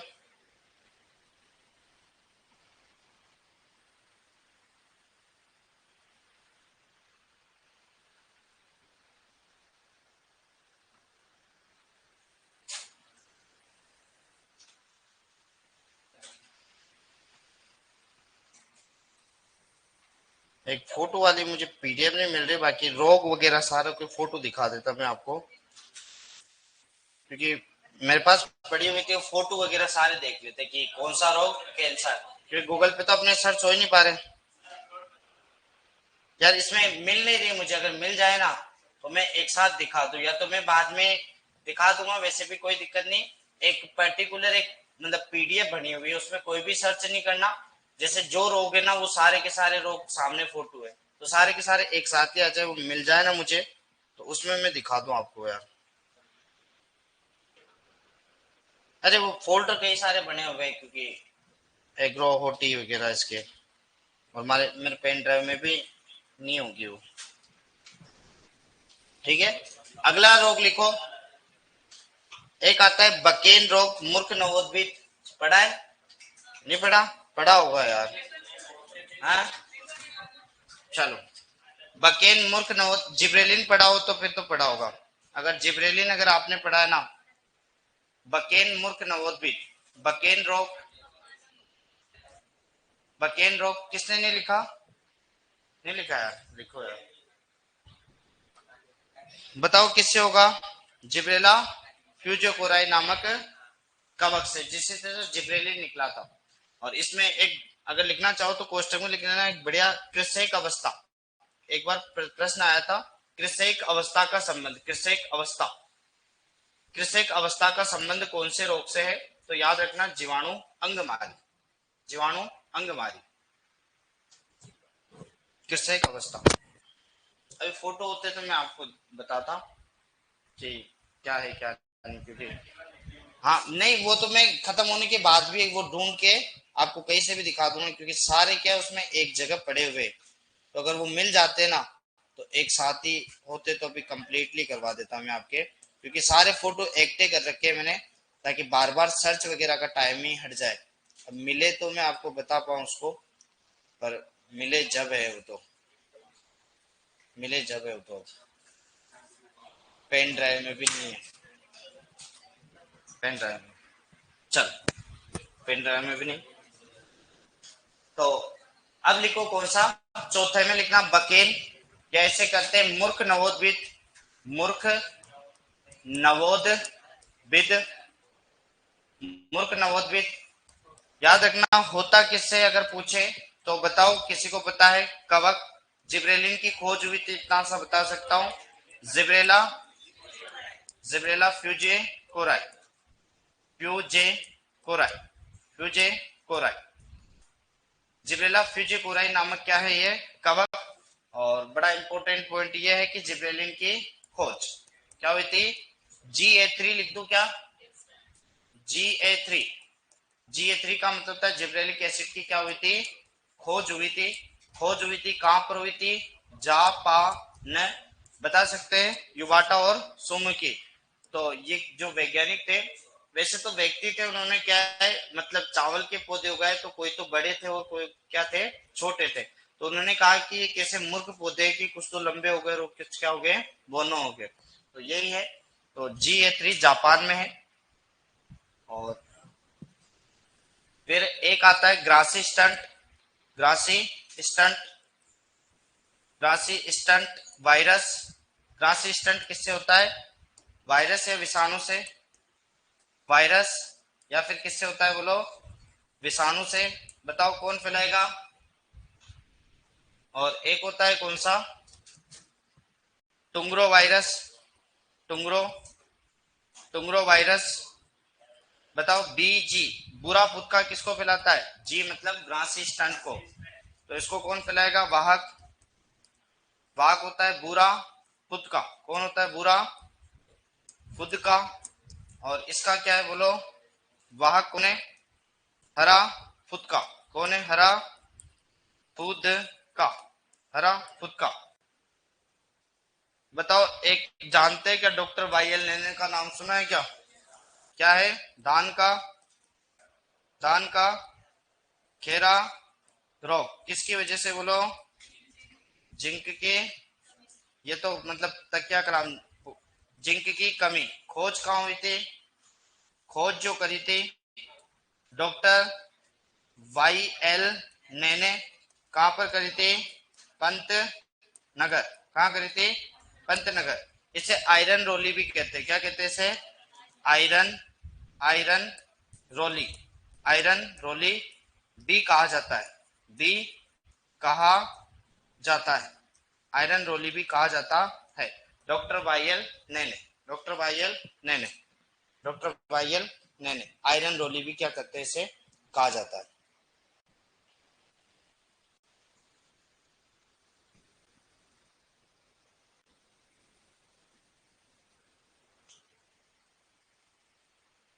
हो गया।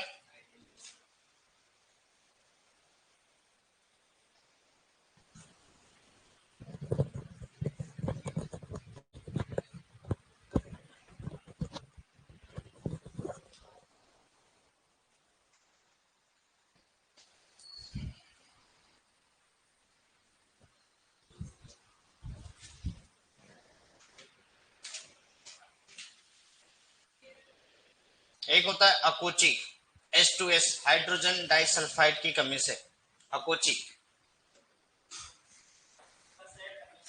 अकोची। ये जिंक की कमी, अकोची अभी लिख रहा हूं ना मैं, लिखवान चिंता मत करो। अकोची रोग,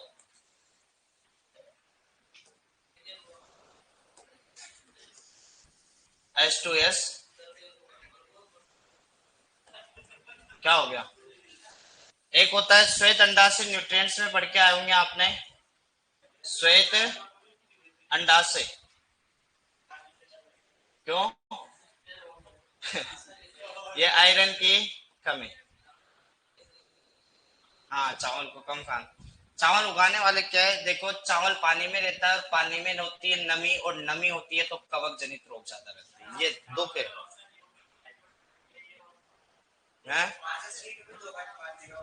सीट में कितनी, ये H2S की अधिकता होगी। कहाँ पे बताओ मुझे, मुझे देना देंगे। अपन ने 0.5 से 1.5%, 0.5 से कितने लिखा है, क्योंकि सबसे कम मिलती है मुझे जहां तक पता है।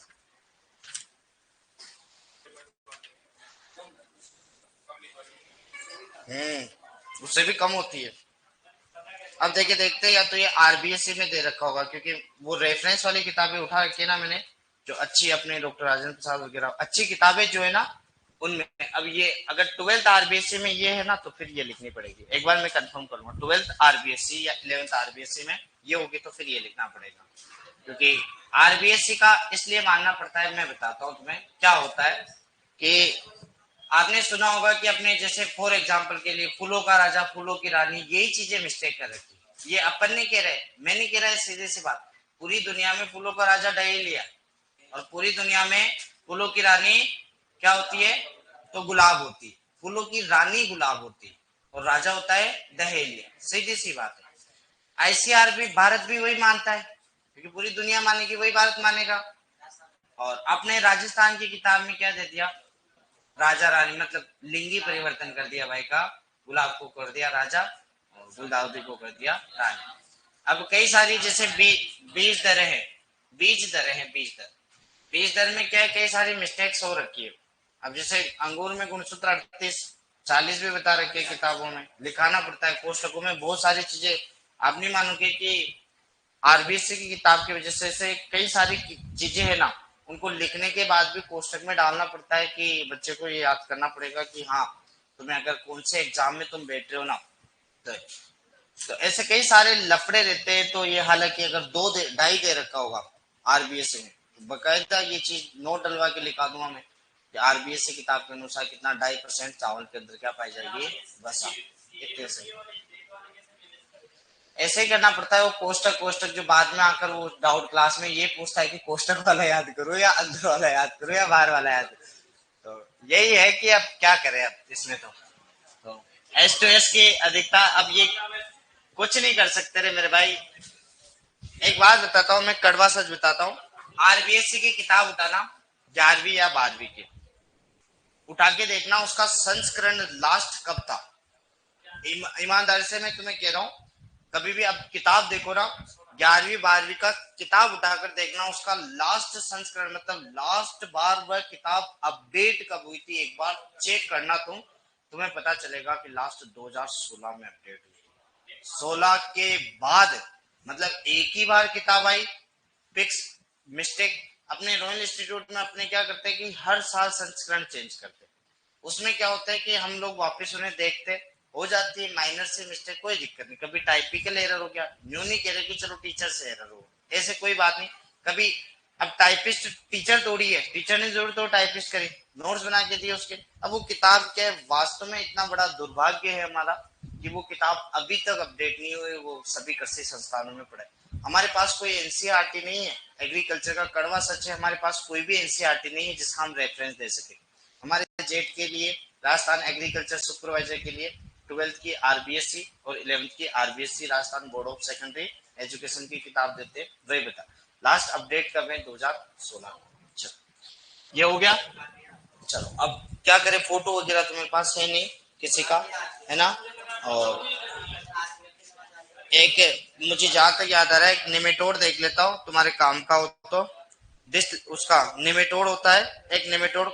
एक मिनट गूगल करता हूँ, रुको मैं एक निमेटोड के बारे में बता देता हूँ।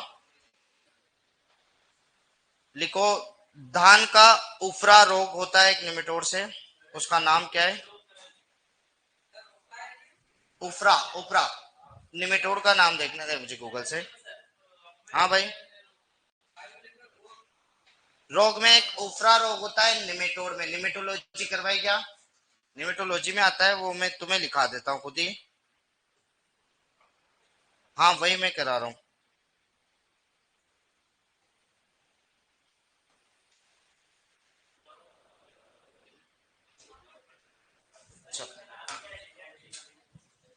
उफरा रोग लास्ट से निमेटोड वाला है, वो अपने तो कम ही चलता है, पर लिख लो उफरा रोग। उफरा रोग निमेटोड के कारण होता है। किसके कारण होता है? निमेटोड। निमेटोड को क्या कहते हैं? सूत्रकृमि। निमेटोड, निमेटोड को कहा जाता है सूत्रकृमि, और सूत्रकृमि का नाम है डिटलेंचस अंगस्टस, ऐसा ही कुछ नाम है। डिटेलेंचस, डिटेलेंचस अंगस्टस, ये लो, अंगस्टस नामक अंगस्टस, ये लो, ये एक निमेटोड है, सूत्रकृमि है। चल, और ये तो जानते हो हमारा भारत का जो बंगाल वगैरह है, वहां का स्टेबल फूड तो क्या है? चावल। ये चावल कंप्लीट है ना यार। फिर भी मेरा भाई ये कह रहा है कि जीएएस का नाम छूट गया। ये जीएएस क्या है, मतलब समझ नहीं पाया मैं। 5 बार आपने मैसेज कर दिया, 5 से 10 बार यशपाल भाई। एक बार आप मुझे बताओ ना यार दोस्त, मैं समझ ही नहीं पा रहा आपकी बात। क्या आप समझ में पा रहे हो कि जीएएस? अगर आप मुझे समझ पा रहे हो तो एक बार मुझे बताओ कि मुझे बताओ, देखिए हेडिंग टाइटल सब टाइटल में तो ऐसा कुछ नहीं लिखा है ना मैंने, जीएस। हाँ, जी जीबीएच लिखा है।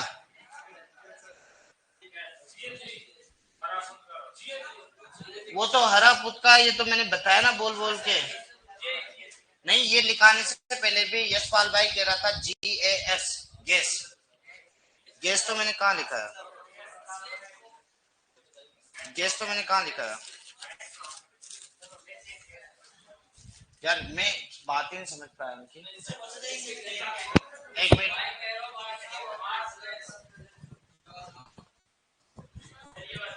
हाँ, मार्स गैस की तो मैंने बता दिया ना, 5 बार बता दिया। और यशपाल भाई घास की कहा तो वो घास से 2 बार 3 बार और बता दी। एक बार और बता देंगे, खरपतवार वाली घास। अगर घास GS का मतलब घास होता है तो वो घास से बता दी। ठीक है। और उफरा डिजीज बिल्कुल ड्रैगन भाई बता दिया, डिटलेंचस अंगस्टस नामक सूत्रकृमि निमेटोड से होता है। ठीक है। और फिर से चलो एक बार पूरा रिकॉल करवा रहा हूँ, ध्यान से सुनो और चावल को खत्म करते हैं। फोटो और कुछ इंपोर्टेंट पॉइंट वैसे सब कुछ हो गए। और फोटो वगैरह का ऐसा करेंगे, जब नेक्स्ट क्लास होगी ना तो सारे रोग का एक ऐसा करूंगा कि या तो कोई एक पर्टिकुलर कोई PDF है, क्योंकि बार बार गूगल करने से क्या होता है कि यहाँ से गूगल करो फिर उस फोटो को ढूंढो फिर परेशान हो, ये समस्या। सुनते जाओ ध्यान से, पूरा का पूरा ही कंप्लीट करवा रहा हूँ। चल, अब टाइटल सब टाइटल बोलते जाना। परिचय, परिचय में हमने कहा कि ओराइजा सेटाइवा वो होता है, ग्रेमनी परिवार का सदस्य होता है। गुणसूत्रों की संख्या 24 होती है। उत्पत्ति स्थान जो होता है साउथ ईस्ट एशिया होता है। पेनिकल पुष्प क्रम है।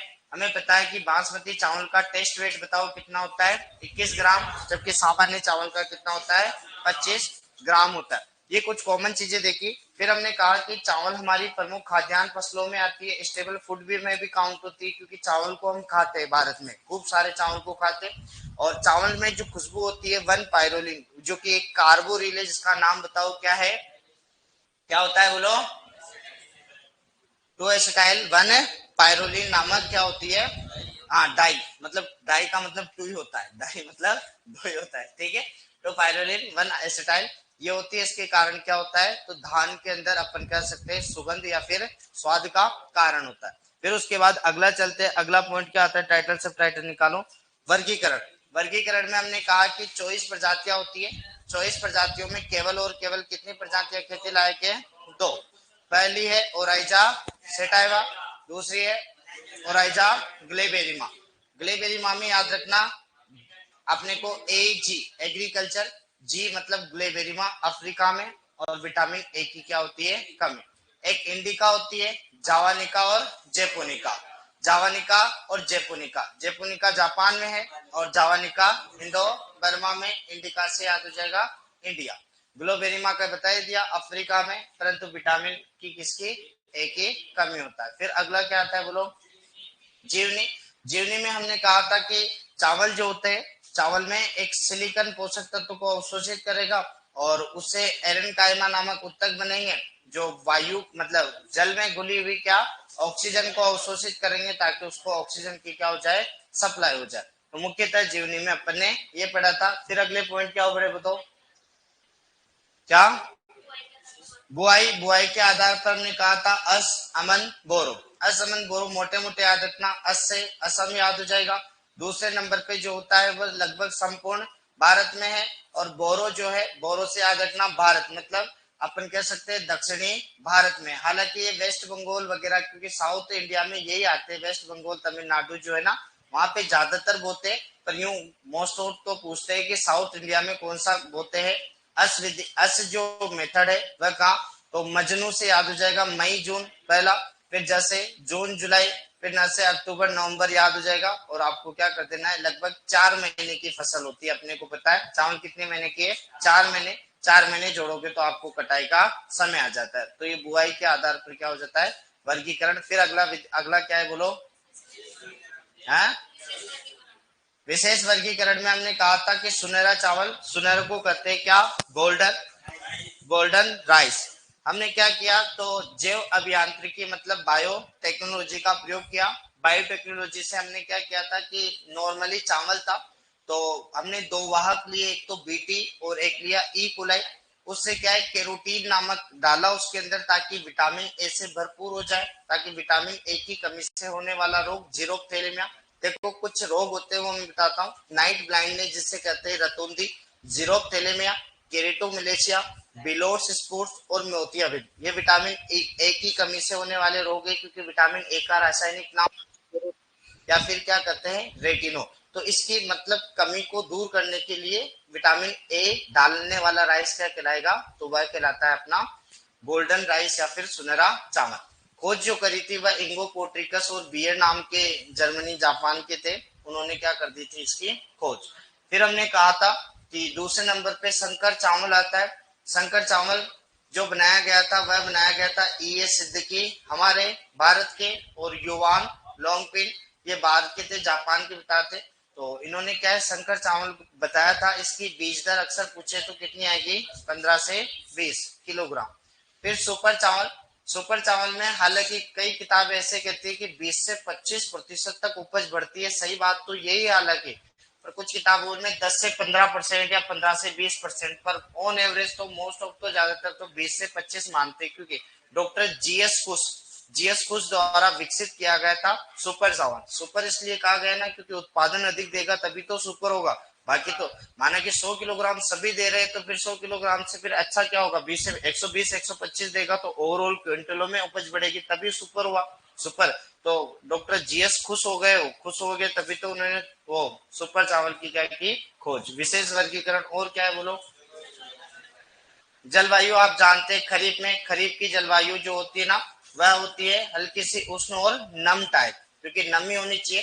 तापमान मैंने बताया रखा, खरीफ के लिए अंकुरण के लिए 30 से 35, वृद्धि एवं विकास के लिए 25 से 30, और फिर उसके कटाई के लिए कितनी 20 से 25। तो ये होती है अंकुरण, और दूसरा हो गया वृद्धि विकास, और परिपक्वन के दो या कटाई के दो बात एक ही। ये तापमान हो जाता है। तो जलवायु, मृदा हमें 4 से 6 पीएच वाली चाहिए। केट क्ले मृदा, केट क्ले मृदा में क्या है हल्की सी अम्लीयता होते हैं। एक्चुअल में एक अच्छा कंसेप्ट में बताता हूँ आपको, अम्लीय मृदा इसलिए काम में लेते हैं क्योंकि इसके लिए जिंक आयरन वगैरह ये पोषक तत्व तो बड़े जिम्मेदार होते हैं, क्योंकि आयरन अपने को पता है जिंक की कमी से दान में खेरा रोग हो जाता है, आयरन वगैरह की कमी से भी रोग हो जाते हैं। तो अब ये रोग होते हैं ना, तब अगर ये कम पड़ेंगे तो कहीं ना कहीं रोग होंगे। तो हमें उगाना ही चावल को हल्की सी स्लाइटली एसिडिक सोइल, मतलब हल्की अम्लीय मृदा का उपयोग करना चाहिए, ताकि ये पोषक तत्वों की कमी से होने वाले रोग चावल में ना रखे। तो इसीलिए केट क्ले मृदा है, मतलब केट क्ले मृदा है हल्की सी अम्लीय होती है, जिनका पीएच 4 से लेकर 6 होता है, ये पीएच वाली। फिर अगला बोलो, अगला क्या है, क्या है पडलिंग। क्या है पडलिंग, एक्चुअल में एक बड़ी अच्छी चीज बता रहा हूँ, हालांकि सर ने बताया होगी तो भी देखो, एक अच्छी इंटरेस्टिंग फैक्ट बता रहा हूँ, कभी काम आएगी आपकी। एक पोस्ट होती है आईपीएस, क्या होती है आईपीएस, आईपीएस होती है इंडियन पुलिस सर्विसेज। तो याद रखना एक बार, ये मिट्टी है, ये क्या है एक मिट्टी है, मिट्टी प्यासी बैठी हुई, कैसे बैठी हुई है प्यासी। प्यासी का मतलब होता है असंतृप्त, क्या होता है असंतृप्त होती है। असंतृप्त मिट्टी में entry of water in unsaturated soil that is called I. I मतलब इनफिल्ट्रेशन। मेरी बात समझना कि असंतृप्त मृदाओं में क्या होता है, असंतृप्त मृदाओं में जल का प्रवेश, क्या होता है जल का प्रवेश, जो कहलाता है वह कहलाता है आई। आई का मतलब इनफिल्ट्रेशन, इनफिल्ट्रेशन कहलाता है। अब देखो, अब मिट्टी प्यासी थी, अब उसकी प्यास बुझ गई, मतलब कैसी हो गई, संतृप्त हो गई। क्या हो गई, संतृप्त। तो हमें पता है कि मृदा को खड़ी कटार में काटने पर उसमें विभिन्न प्रकार के संस्तर दिखाई देते हैं, जिसे होरिजन या संस्तर कहते हैं, यह हमें पता है। तो ऊपरी संस्तर से अब पानी कहाँ जाएगा, निचले संस्तर में। कहाँ जाएगा, निचले संस्तर के अंदर पानी जाता है। तो देखो, अगर केवल और केवल संतृप्त मृदाओं में ऊपरी संस्तर से पानी का, निचले संस्तर में केवल और केवल पानी का जाना, आई के बाद दूसरा होता है पी। पी का मतलब होता है परकोलेशन।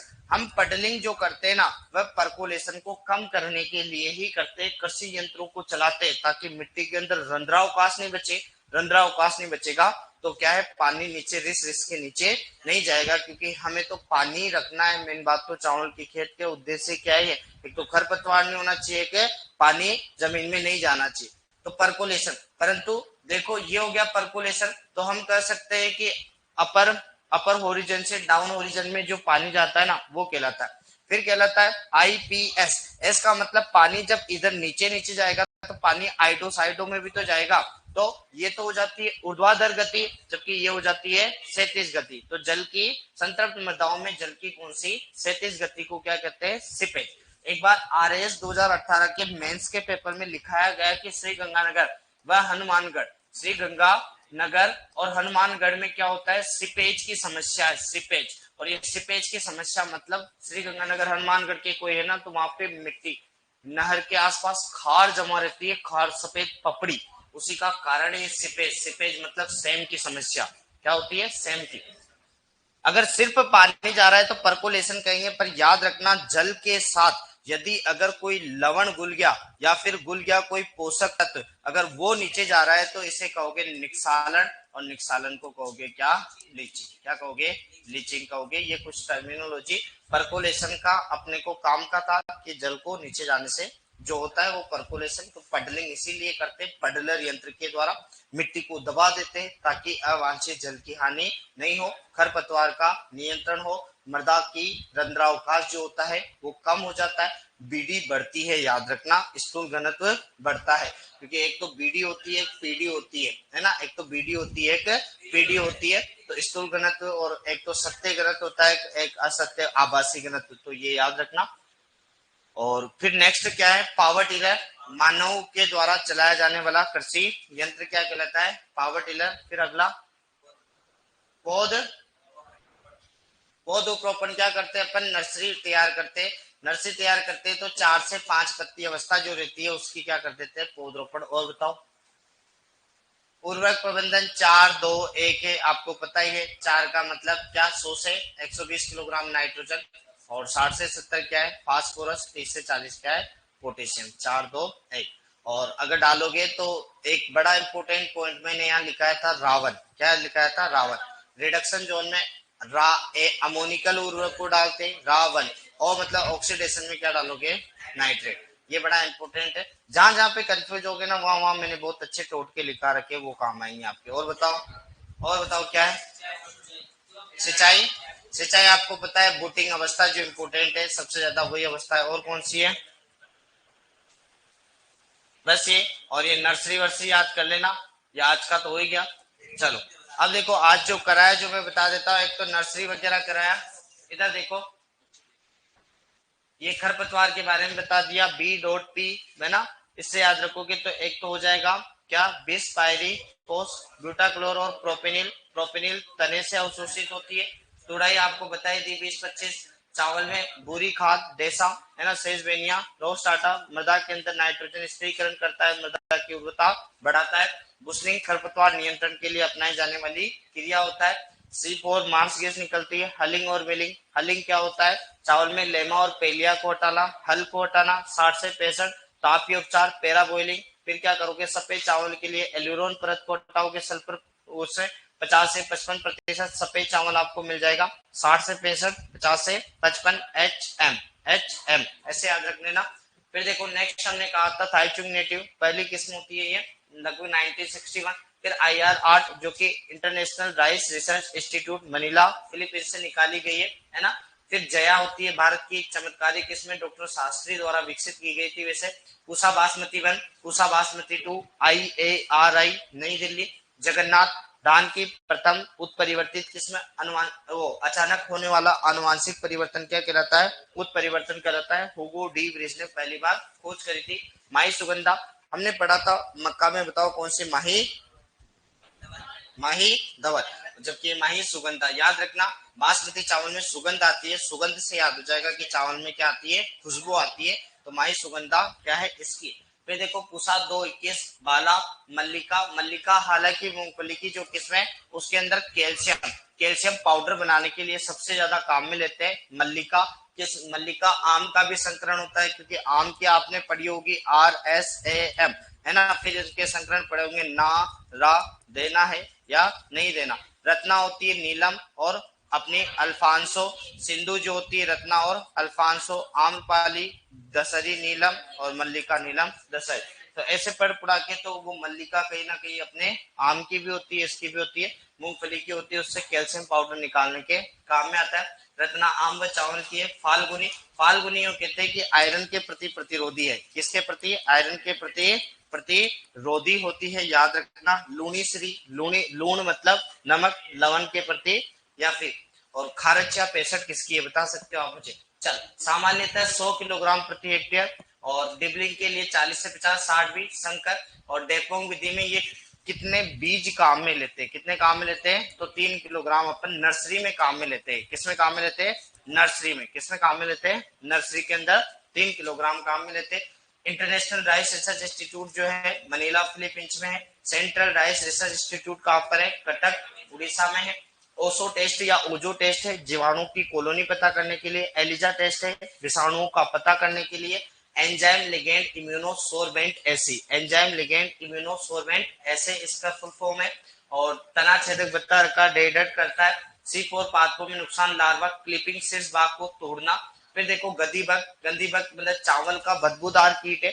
हालांकि ये कहते हैं कि दूधिया अवस्था में सबसे ज्यादा नुकसान पहुंचाता है। अगर कभी पूछे ना कि कौन सी अवस्था में, तो दूधिया अवस्था जो होती है ना, दूधिया, दूधिया अवस्था उसे कहते हैं। कि वैसे याद हो जाएगा क्योंकि बदबू जब भी मारता है, मतलब दानों के अंदर वो हल्का सा मिल्क टाइप बन रहा होता है, उस अवस्था को कहते हैं।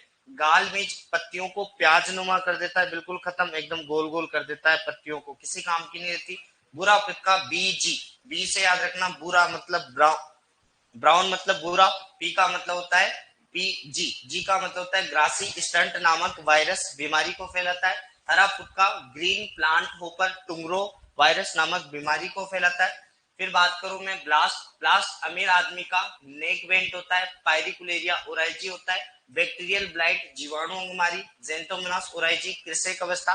नहीं पूछेगा, पर कभी अगर पूछ ले कि अमीर का ये है तो गरीब का कौन है? गरीब का बेचारा, गरीब बेचारे का कौन होता है? वैसे गरीब होता है ना बेचारा, क्योंकि गरीबों को क्या कहते हैं? बेचारा। वैसे बैक्टीरियल ब्लाइट गरीबों का इससे कहते हैं, हालांकि ऐसा कुछ खास है नहीं, ऐसा कोई खास नहीं। धान का बुरी पत्ती दबा रोग हेलमेंथोस्पोरियम ओराइजी नामक कवक है।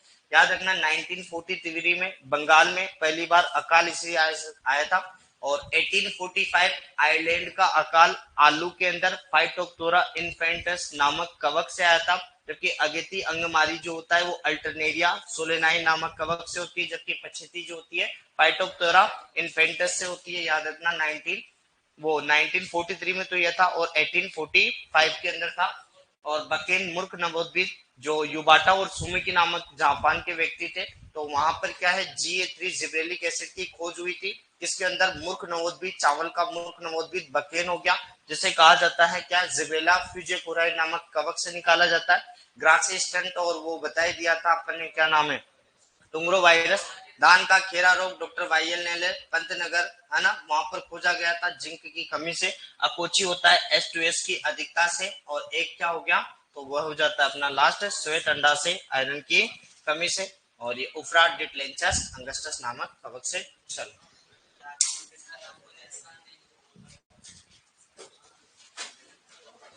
जावानिका का स्थान इंडोनेशिया, किसमें? चल,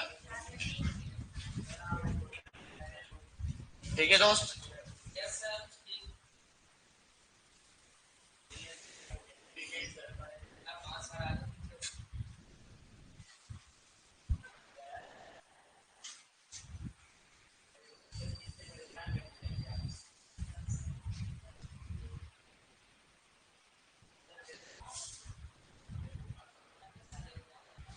चलो, फोटो तो मैं सारों के एक साथ दिखा दूंगा, देखो, क्योंकि फोटो में तो बड़ा टाइम लग जाता है। चलो,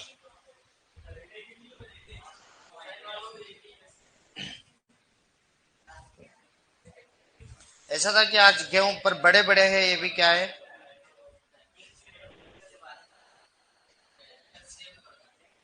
डेट बताओ मुझे कितनी है आज? 5/8/25, 5/8/25। चलो,